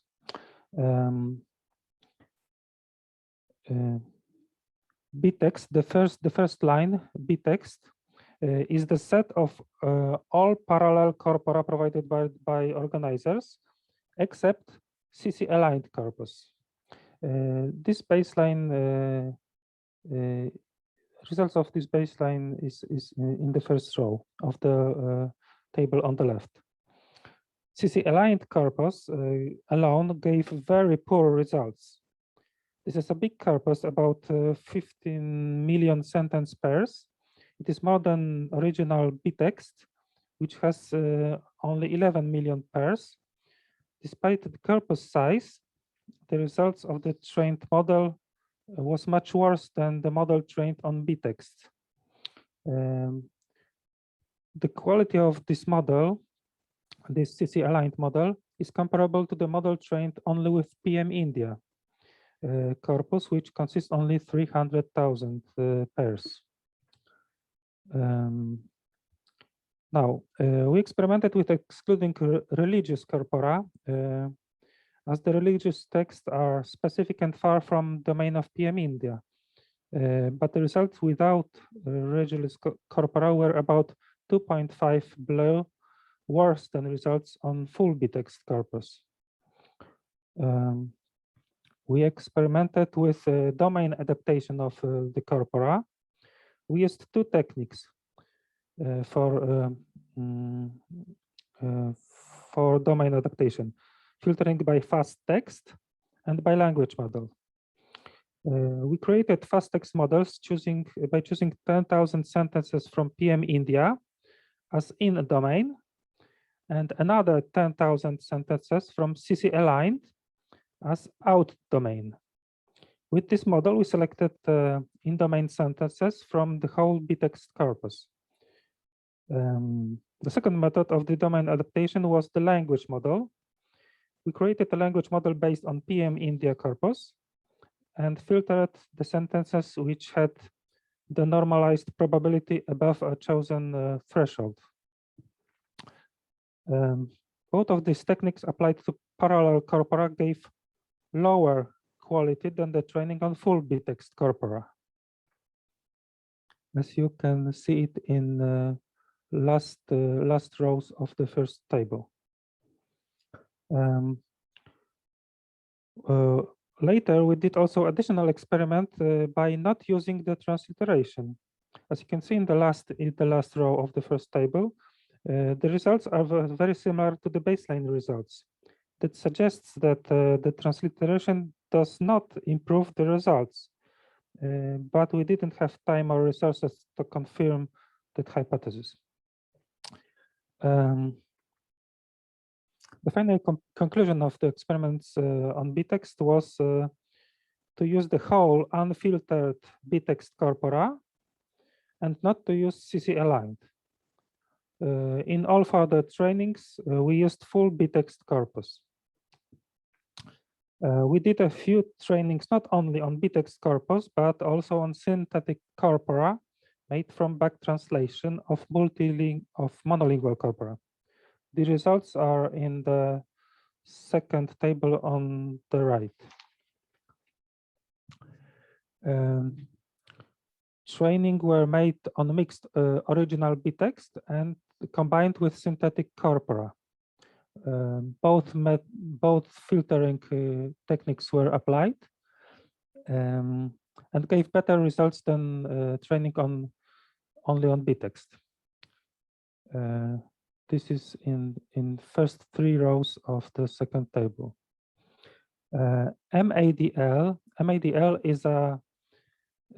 is another technique used for training improvement. This is acronym of Simplified Multi-Agent Dual Learning.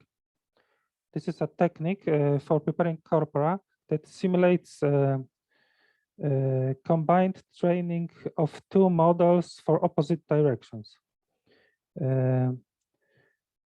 This technique, it consists of preparing corpus of translation of btext, distilled forward and backward, and adding such synthetic corpora to the original btexts.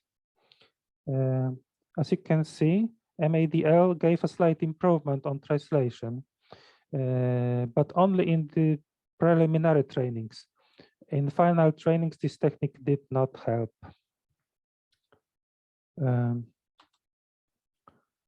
So the final trainings.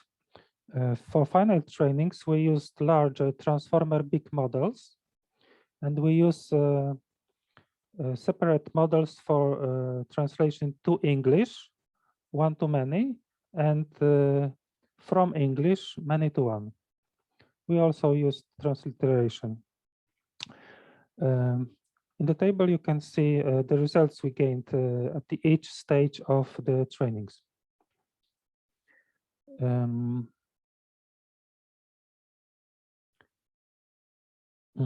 Baseline transformer big models was only half blue better than preliminary trainings on transformer base. This is the results in the first row. This is baseline for the larger models. In the second row, you can see the results after adding back translation of full monolingual corpora. It gave only small improvement, as you can see, no improvement for translation from English, and only one blue for translation into English.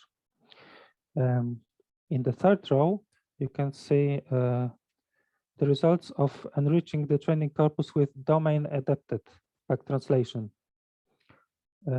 This technique gave substantial improvement, especially for translation to English, about 3.6 blue. It is very, very, very large improvement. This part of the training was the most costly part of the training. It took us about 200 hours or on 4 V100 GPUs. After this domain-adapted pre-training, we tuned the models with clean btext without back translation. On this stage, we gained another improvement of about 1.5 blue. And in final stage, we tuned the model with only on PM India corpus, which gave another half blue of improvement. Now that we had all corpuses trained and tuned, We have several models trained with slightly different corpora. So we made ensembles of these models, and this ensembling gave another 1/2 to 1 improvement. In total, as you can see, we had improvement over baseline about 3.6 for translation from English and about 8 blue improvement for translation into English. That's all about our trainings. Now the results. This slide shows the results of human evaluation for 5 languages that we had human evaluation. 5 means perfect translation and 1 is very poor translation. If we treat 1 or 2 as bad translation, we can see that only a small fraction, a few percent of 1 to 3% of sentences were treated as bad. What else can I say? Adam, we yes, have some. We are running out of time for each okay. participant. So if you Okay. can please Okay, wrap up, and we can get back. I can finish my turn. If you have some other questions, I can Okay. Can answer. Okay. So if you can just wrap up, then yeah, I can move on to the next. That's all. It's okay. Yes, that's all. Okay. Okay. Thank you very much. I really wanted to know exactly what was going on, and it seems there is a lot of experimentation on proper data selection and finding out which monolingual corpus is useful, what corpus is useful when and where. So that was I think that was pretty nice. So thank you very much. Thank you. That was definitely something I learned something from that. Okay, then the next presenter, I think Saurav is ready. So the title of the presentation is IIIT Hyderabad Submission to WAT 2021, Efficient Multilingual NMT Systems for Indian Languages. Saurav, so please start presenting. Yes, sure.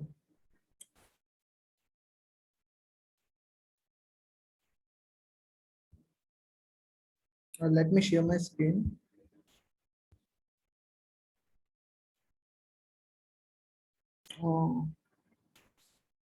So I have to, I think, rejoin the meeting. I'm unable to share my screen right now. Let me try again. Yeah, now it's fine. Are you guys able to see my screen? Yeah, I can see your screen. Yeah, so hello everyone. Our submission topic is IIIT Hyderabad Submission to WAT 2021 and Efficient Multilingual NMT System for Indian Languages. We are a team of 2 students and 1 professor. I was studying in IIIT. I am studying in IIIT in 5th year, and my partner is Salil Agarwal, who is a 4-year student, and our professor is Dipti Mishra Sharma. So first, let's talk about something of multilingual system. So in this, we have same model who is performing the translation for multiple languages. And what's the benefit of this? It gives the ability to learn the model from multiple language pair at the same time. And first approach to this problem relies upon separate encoder and decoder for each language with shared attention mechanism. Then researchers put their efforts and introduced a simple method for training a single multilingual NMT system, which doesn't require any modification to current NMT architecture.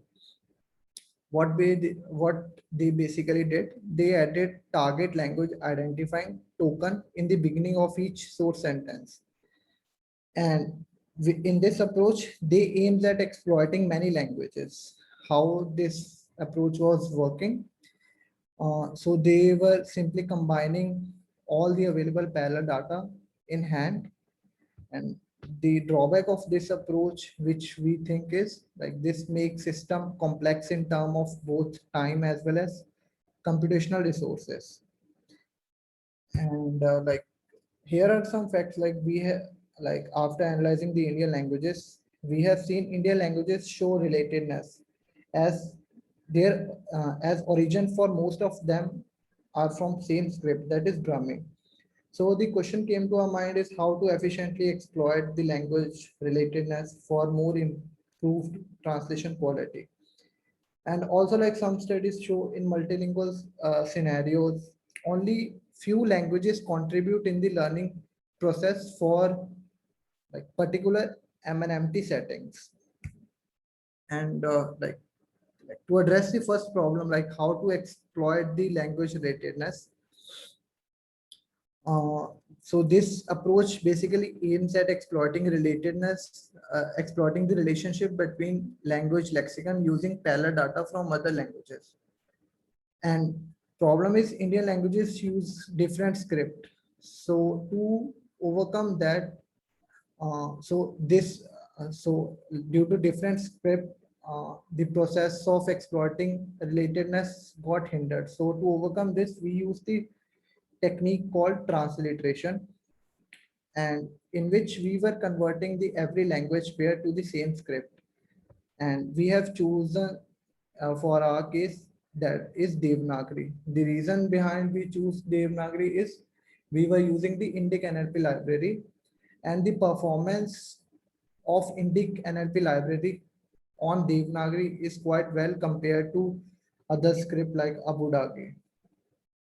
And also vocabulary of different language, like using this vocabulary of different languages can overlap and result in better learning. So till now here we have seen like we are using the technique called transliteration to have the same surface form. But we have noticed Indian languages share many common words at root level. So more efficient approach is to exploit Indian languages at their morph level. So basically morph is a word segment that represent one morpheme in linguistic. And all languages, particularly low resource, may or may not have the morph analyzer. So due to the unavailability of the morph analyzer for all Indian languages, we use the technique called byte pair encoding to convert every word to their subword level instead of their root level.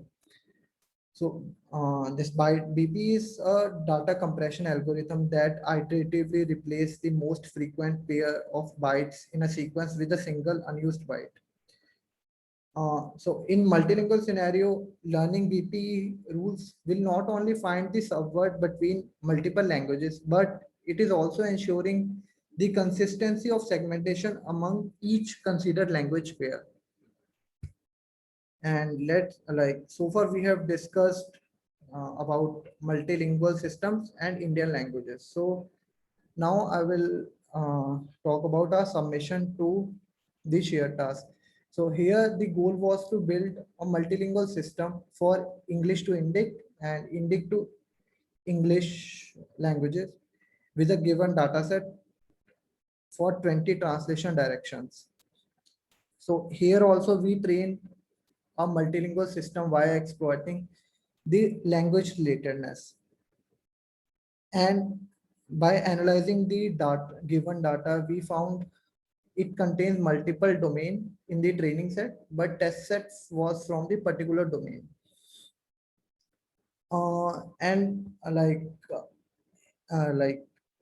Looking at the training data, we found like training data is quite large and it was very difficult to train a system with that much of data. So we put our efforts and come up with some kind of methodology in which we are proposing a data selection strategy in which we are like trade-off between the performance and the training time.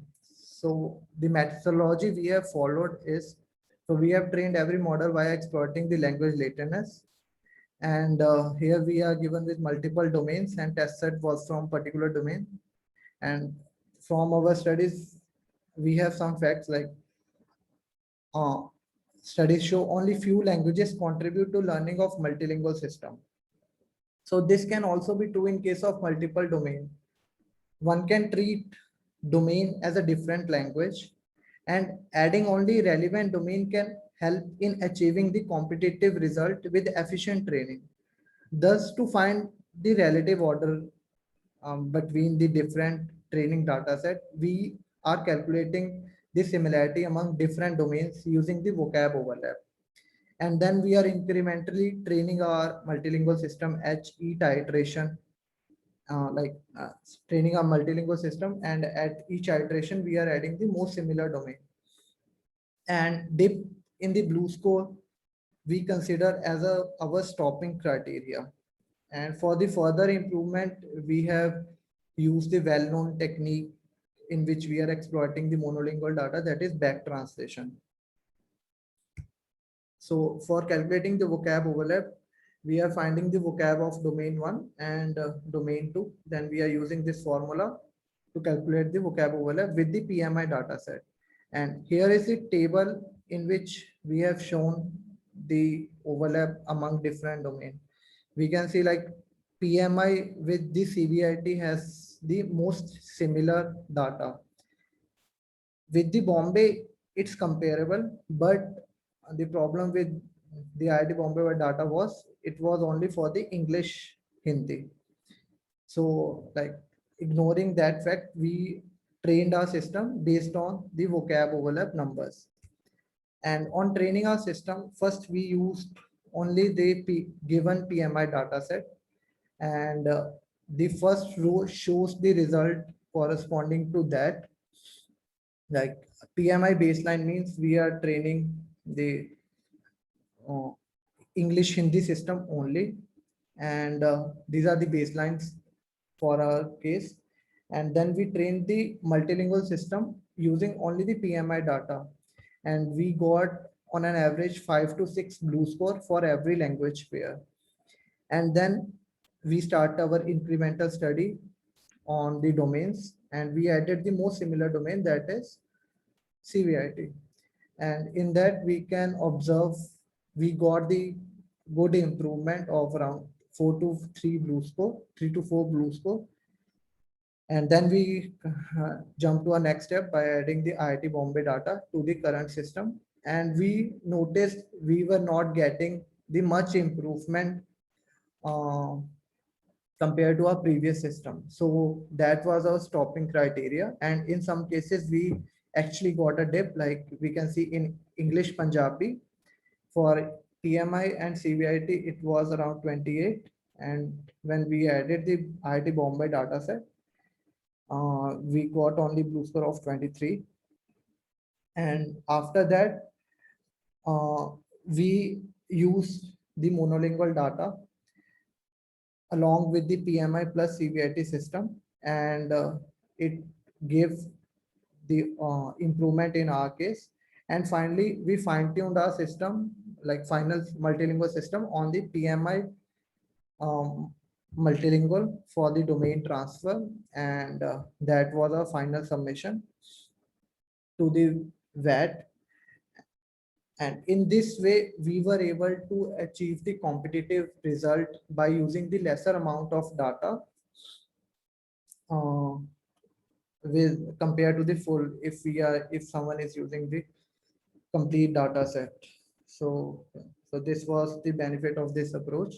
Like one can use a particular data selection strategy depending on the given data set, and then we don't have to put much efforts in the computational power. So yeah, that's it.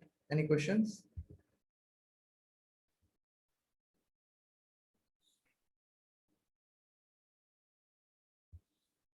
If anyone has any questions, a quick question, because we are kind of running out of time. If you don't have any questions, you can reach out separately. Thank you, Saurav, for your presentation. Let's move on to the next speaker. The title of the presentation is Multilingual Machine Translation Systems at WAT 21, One-to-Many and Many-to-One Transformer-Based NMT by Shivam. Shivam, are you there?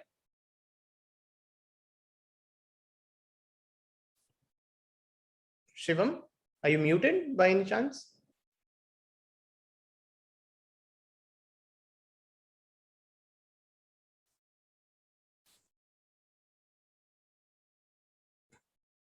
Shivam, can't hear you. Wait, I think I have to unmute. Yes, sir. Am I audible? Yeah, okay. Now I can hear you. Please start your presentation. Yes, sir. Is my screen visible, right? It's visible. Okay. Hello everyone, and thank you for attending our presentation. So I am Shivam Maskar from IIT Bombay, and I'll be talking about our work done on multilingual machine translation systems by our team at CPILT Lab IIT Bombay, which consists of myself, Shivam Maskar, Aditya Jain, Akash Banerjee, and Professor Pushpak Bhattacharya. So as an abstract of our work, we submitted multilingual NMT system for 10 Indic languages.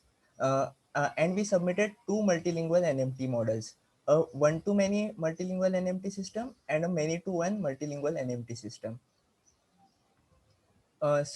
India is a land of many languages. So according to the 2011 census, there are more than 1,369 languages in India and 22 official languages. So building NMT systems for only a small set of languages won't be sufficient. So there is a need to include multiple languages. But the problem with this is that most of these Indic languages are low resource languages. And this presents a major roadblock in building good quality machine translation systems. But the advantages with the Indian languages is that many Indian languages are closely related. And this property can be utilized to improve the quality of MT systems. Neural machine translation system is the current state of the art in MT systems and has improved the quality of machine translation. But the disadvantages with NMT systems is that they are very data hungry and often perform very poor on low resource language pairs. And the challenges in neural machine translation for Indic languages is that many Indic languages are low resource, and so the translation between Indic languages and English is very difficult. And the general problem with the challenges in NMT for multiple languages is that if suppose we want to have NMT system between 10 Indic languages and English, we need to have 20 NMT systems, and they all need to be trained separately, which is very computationally heavy. So the solution is multilingual NMT systems. MNMT systems can be one-to-many, many-to-one, and many-to-many. A one-to-many MNMT system can have a single encoder and a separate decoder for each language. And a many-to-one MNMT system can have a separate decoder for each language and a single encoder. But the disadvantages with this configuration is that separate representations are learned for each languages wherever multiple encoders or decoders are used. And as a result, the representation learned for one language cannot be utilized for translation of other languages. If we can visually see this diagram, we have a separate decoder, and although the encoder is learned for common for all the language pairs, the decoders are learned separately for a one-to-many multilingual NMT model. And similarly, for a many-to-one multilingual NMT model, although the decoder is learned commonly for all language pairs, the encoders are learned separately. So there is no one language helping other language happening here. So the solution to this is that as many Indic languages are closely related, we can use a single shared encoder and decoder for all the languages. In this way, the representations learned for one language can also be utilized while translating between other languages. And this can be done by creating a shared source language vocabulary at the source encoder side and a shared target language vocabulary at the decoder side. And the encoder and decoder and all the parameters can be shared. But one of the challenges is that how we will specify to which language the model should translate and from what is the source language. And the simple solution for this is to use a language token which can be prepended at the source sentence. So the language token specifies two things. That in a one-to-many NMT system, it specifies a target language the model should translate to. And in case of a many-to-one MNMT system, the language token specifies the source language. And now moving forward to the data sets that we use. So this is the overall data set that we used for each language pair. A detailed description of what sources we used can be found in our paper. But in generally, we wherever the PMI and PIB corpuses were available, we made use of them. And for rest, if there was a good quality corpus, like in English Hindi, the IIT Bombay corpus is pretty good. So we made use of that. And for languages like in English Kannada, where the CVIT, PIB and PMI, maybe very less sentences are available, we added some of the other corpuses as well. From here, we can see that overall trend in Indic languages is that the corpus for English Hindi is the largest with over 2,094,000 sentences. And then comes languages like Bengali and Malayalam, which have around 500,000 sentences. And then there are very low resource languages like English Kannada and English Punjabi and English Telugu. For the data pre-processing, as Indian languages are morphologically rich and many Indian languages like Hindi and Marathi share common subwords, we made use of the byte pair encoding technique to pre-process the data by breaking the words into subwords. So these are our experimental results. So we also trained baseline bilingual models and then compared them with the multilingual models. Here, as we can see that for the English Hindi language pair, which is a high resource language pair, we don't see a very high increase in blue score over the baseline models. So we see a blue score increase of around 2 points. But for low resource languages like English Kannada, English Gujarati, we see a huge improvement in blue score by around 6 blue scores. And in a general trend, we observe that the multilingual models for almost all language pairs perform better than their bilingual counterparts. And similarly, for many-to-one multilingual models, we again see the trend where there is not a huge improvement for Hindi to English language pair, but for language pairs like Kannada to English, we see almost improvement of 8 to 9 blue score. And for Gujarati, we see an improvement of around 4 to 5 blue score. So in conclusion, for our work done, we observed that the multilingual NMT models improve the performance of translation of Indian languages over bilingual models. And we also observed that the improvement for low resource language pair is much more than for high resource language pair. And for the future work that we could have done is that we could have made use of back translation techniques like other teams used, and also fine tune on the in-domain data to improve the performance of the systems. So that's it from our side. Thank you. And thank you for being present here. Thank you for the talk, Shivam. Does anyone have a quick question? Okay, if you have any question, you can approach Shivam directly. Once again, thank you. Let's move on to the next presenter. The title of the next presentation is IIT PMDL WAT 2021. Indic English Multilingual Neural Machine Translation using Romanized vocabulary. Ramakrishna, are you there? Hello, sir. Can you hear me? Yeah. Please go ahead with your presentation. Yes.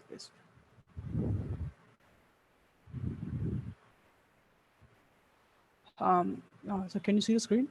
Yeah, I can see your screen. Please go ahead. Okay, right, sir. So hello, everyone. My name is Ramakrishna.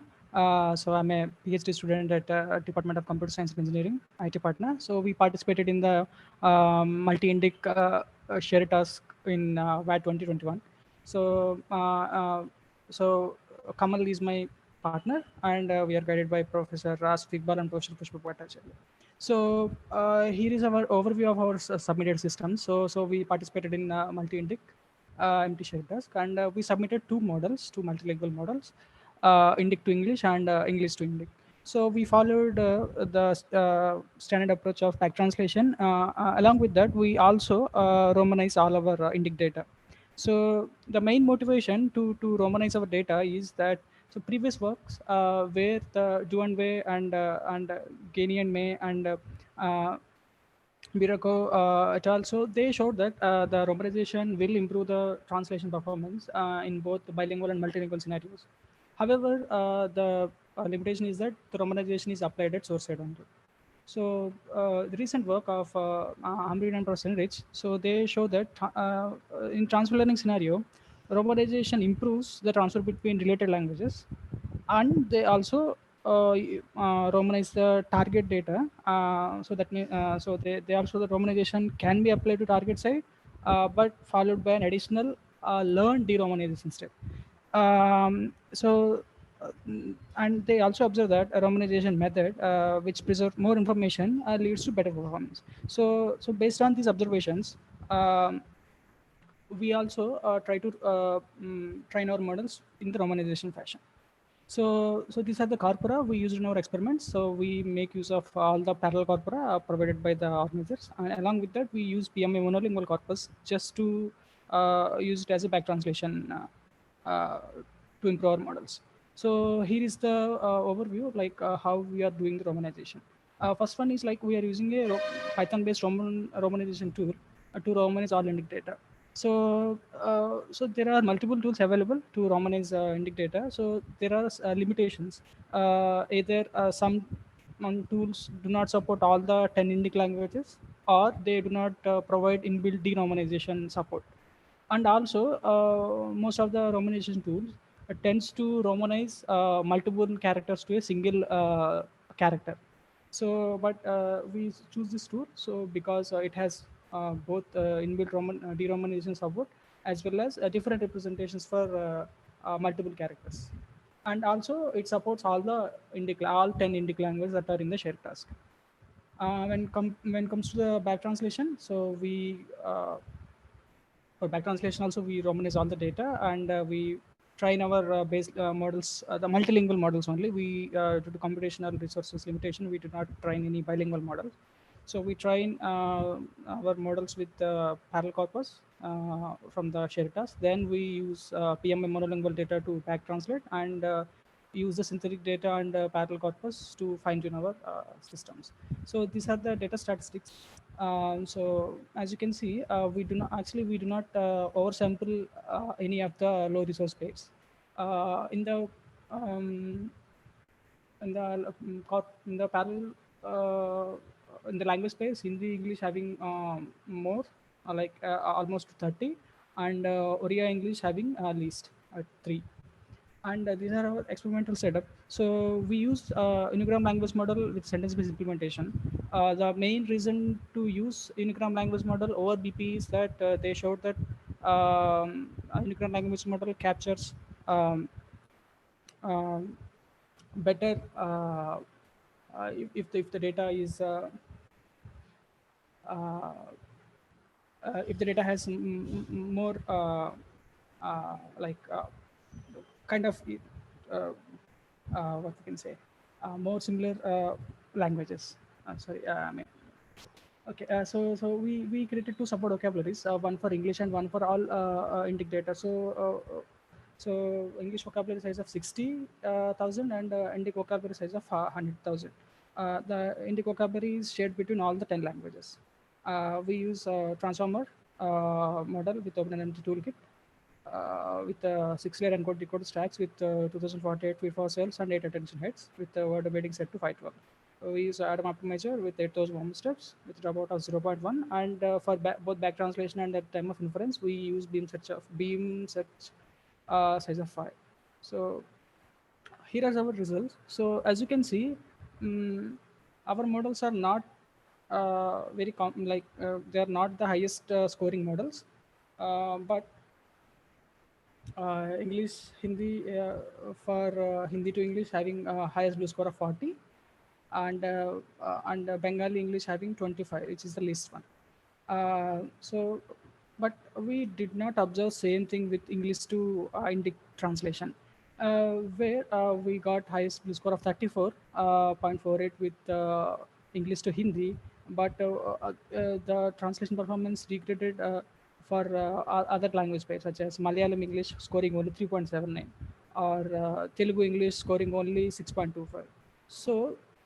So when we closely observe the translation quality, the predictions made by the model, so we are able to see that the translations are quite good, but there is a problem with the deromanization, as well as due to having the shared Romanesque subword vocabulary, model is unable to predict the word boundaries. So since most of the data is coming from Hindi, we are able to see highest blue score for Hindi. So yeah, that's our observation.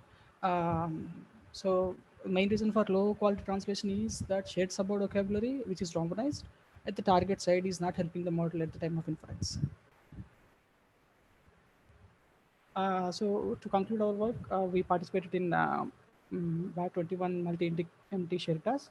So we trained our models on Romanized indic data, and English indic model having highest blue score of 40.08 and English to indic model having 34.48, both for Hindi to English pairs. And we also observed that shared Romanized subword vocabulary at target side is not helping the model at the time of inference and leading it to produce poor quality translations for Tamil, Telugu, and Malayalam pairs. Yes, that's it.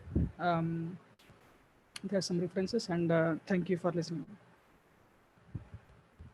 Thank you for your talk. I just have a quick comment. Maybe for the target languages, use Devanagari script unification rather than Romanization, because you might lose. I think Romanization, you might lose some kind of phonetic information between the Roman alphabet and the original Indic phonetic alphabet. So just my small comment. Yes, sir. But the thing is, like, we specifically choose the Romanization tool, which encodes all the different the pronunciation, as well as longer and shorter. Yes. Okay. But yeah, the sharing of the vocabulary at the time of decoding is not helping our model. Yeah, that kind of, yeah, I suppose that would happen. But yeah, anyways, nice work. Does anyone else have any quick question?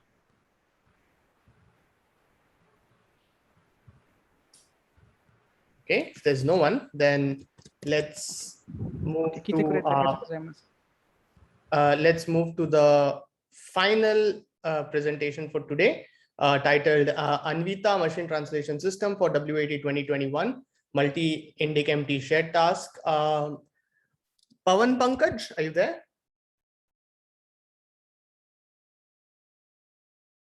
Pawan Pankaj, if you're there, you can start your presentation.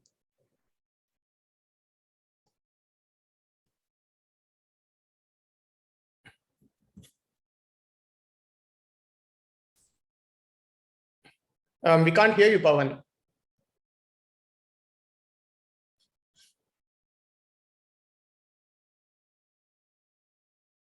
Is it me? No, I'm also not able to hear. Oh, that's what happened. Pawan, I can see Pawan's presentation, but I cannot hear him. Are you muted? No, you're not muted. One second, let me mute and try to unmute yourself.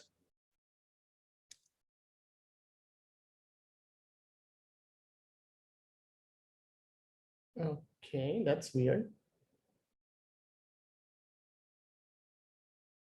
Pawan, can you try to unmute yourself?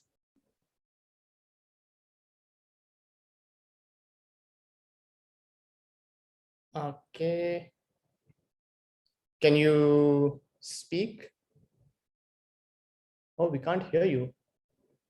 Huh, that's weird. Some permissions issue, perhaps? Oh my, okay, this is a bit of a problem.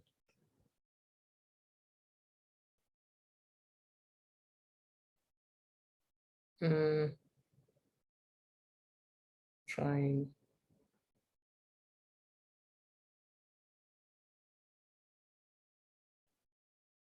Yeah. So can you try leaving the Zoom session and then joining again?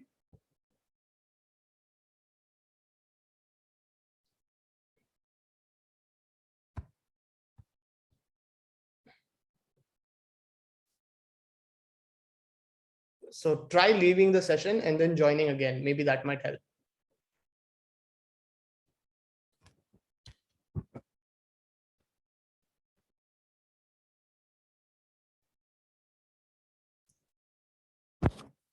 Sorry, everybody. We're experiencing technical difficulties.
We still can't hear you, Pawan.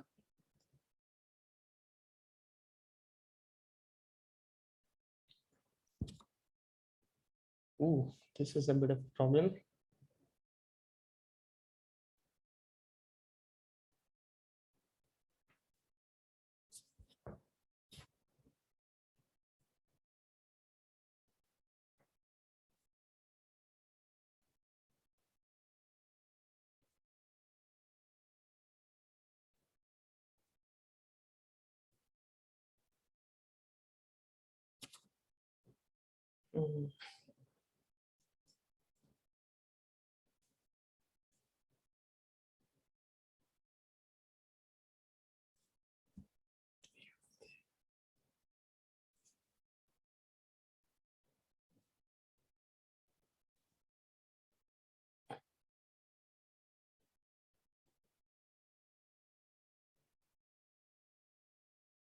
No, we can't hear you. I think there's a problem with your machine. So if it can't be fixed in the next 2-3 minutes, then I don't know. Nakazawa-san, what do you think we can do over here? Is there any person who can make a presentation instead of him? Yeah, Pawan, do you have any of your colleagues who can present by any chance?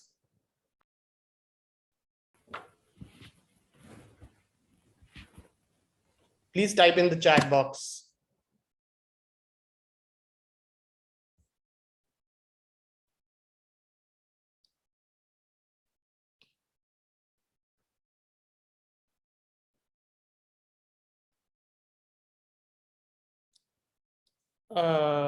We're trying from other computer as well.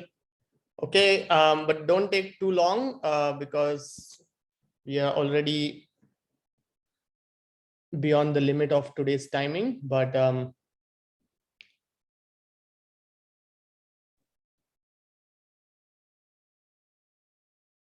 Pawan, okay, there's another one.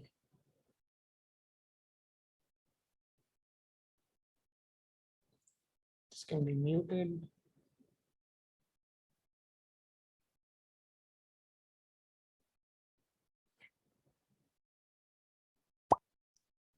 Hello, hello. Wait, that was me. That was me.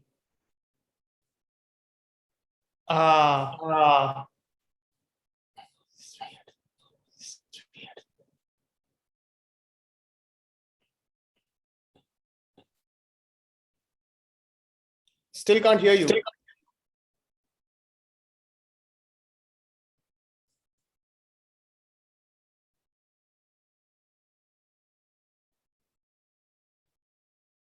Yeah, I don't know if there's any other way.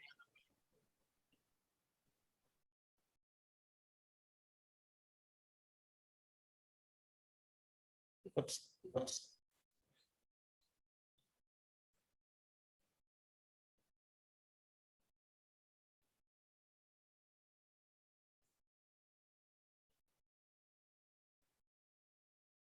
Is there any way you can present from your smartphone or something like that?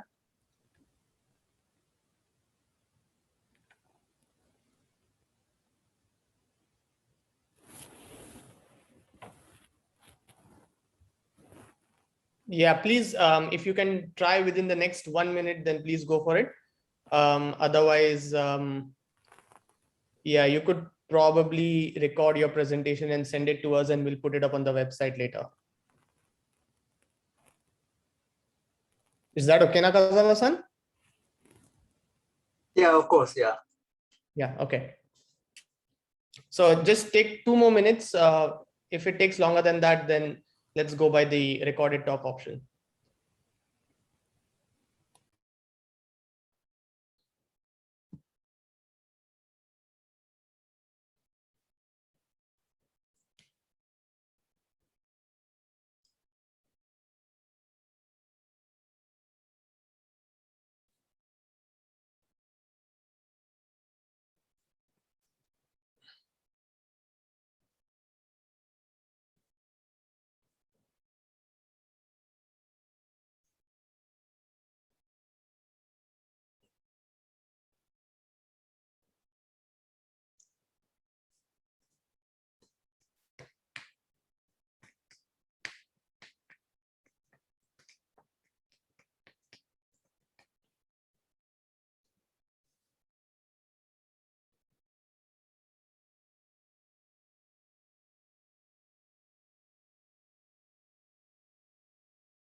Can you try speaking, Pawan?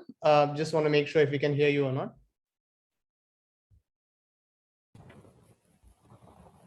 Hello, can you hear me? We can hear you finally.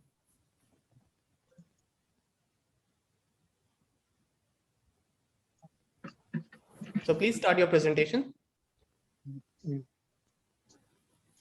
Yeah, sorry for the delay. Like we are having some technical issue. That's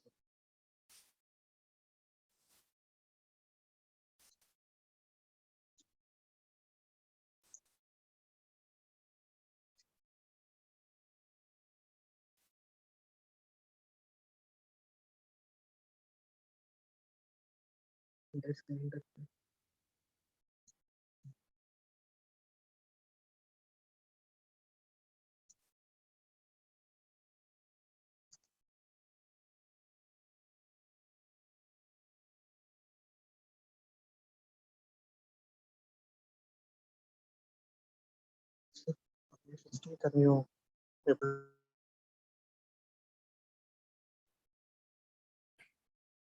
Pawan, are you there? Yes, sir. I was there. Like, yes, I was there. So There is some please share your presentation. yes, there is some issue in sharing the presentation. That's what I was figuring out. Yeah.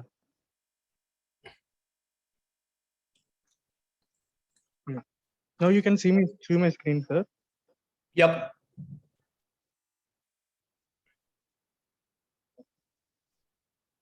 Yeah, I'm Pavan Pankaj Vegi. This is the work done at KDRDO. The system name is Anvita Mission Translation by Pavan Pankaj and Seva Bhavani, Biswajit and Chitra Vishwanathan, Prasanna Kumar KR. The presentation flow will go like this. First, we'll start with general description, which will list out all languages which we are trained our model and all. Next, it will go to system description. It will list out all the methods and approaches we followed in our system. Next, it will go for training details and evaluation and results and ranking. Yeah, thank you. And we participated in total in 20 direction, which is from Indic to English and English to Indic. We followed many to one model and one to many model proposed by Johnson et al. Utilized all the parallel corpora provided by the organizers. No additional data was used, only the data provided by the organizers we used and all.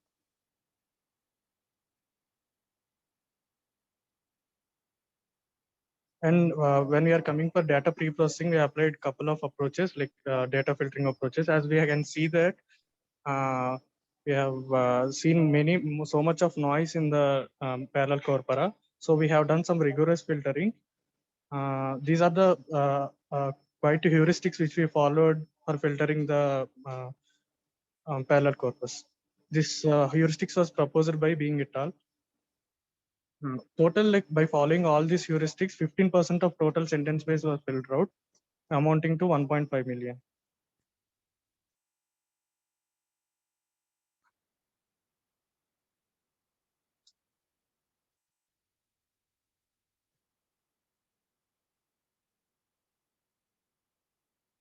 Next, we tagged both the directions by using special tokens. That special tokens was decided according to the number of languages we are using for multilingual NMT. So we have used length of 4 token with special tokens like we created that you can see in the paper.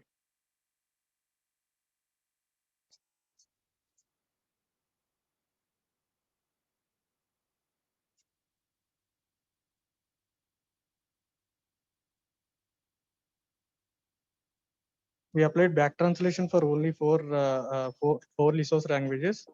That is like we applied for only we have back translated only 6 lakh sentences from A for Bharat corpus, which is provided by the WAT.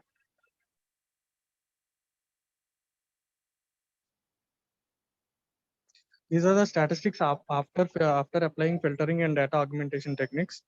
So you can see that after applying after back translation and data augmentation techniques, we increased the low resource language parallel corpora to some extent, so that it will match to the remaining high resource language. You can see the percentage of coverage of the parallel corpora. So we followed the transformer architecture proposed by Johnson et al. And generally many authors will ensemble diverse models, but due to lack of time, we ensembled only last 5 checkpoints of our model. Yeah. These are the training details we followed. We used the OpenNMT tool and the word embedding size of 512, and the hardware is NVIDIA DGX machine with 4 GPUs of 32 GB RAM.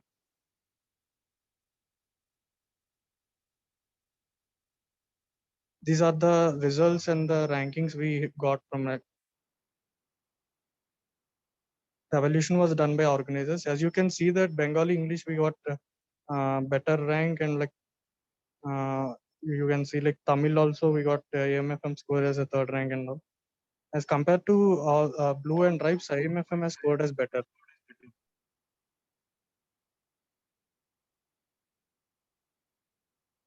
We can't able to argument about the data augmentation techniques and data filtering techniques we proposed and all, because we did not train our base models due to COVID and resource restrictions and all. Though we have filtered our corpora by using rigorous techniques, but there is still noisy data we can't able to clean and all. That we have identified by manually.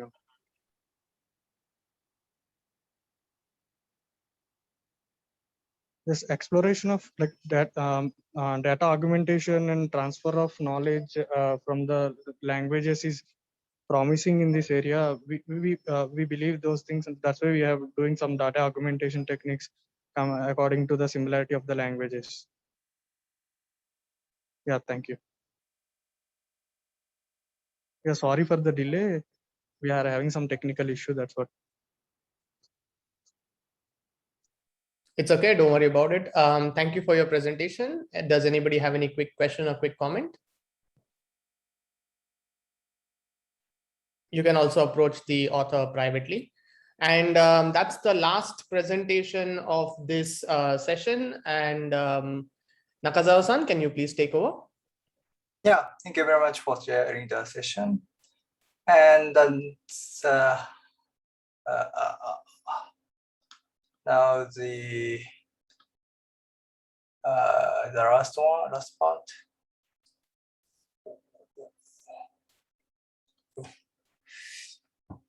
Okay, so this is the closing.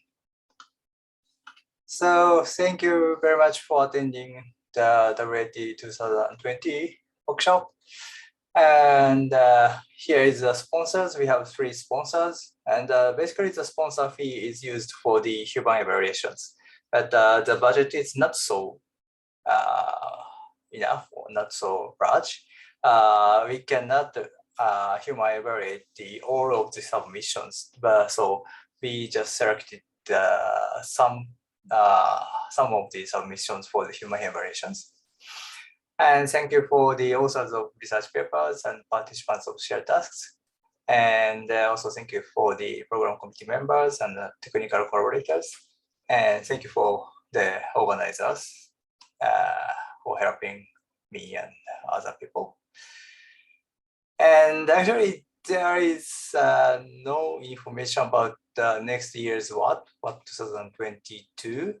Because we are also again thinking of applying to the joint workshop calls of the ACL conferences, but the call is not started yet. So please stay tuned for the next year's WAT. And if you have any feedbacks or requests, please send us the emails. Okay, so thank you very much for participating in 2021, and see you in 2022. Thank you very much. Bye. Thank you. Thank you. Thank you, Shantipriya. Nice to meet you all. Yeah, nice to meet you. Thank you. Thank you very much. Thank you, Saul. Bye. Everyone.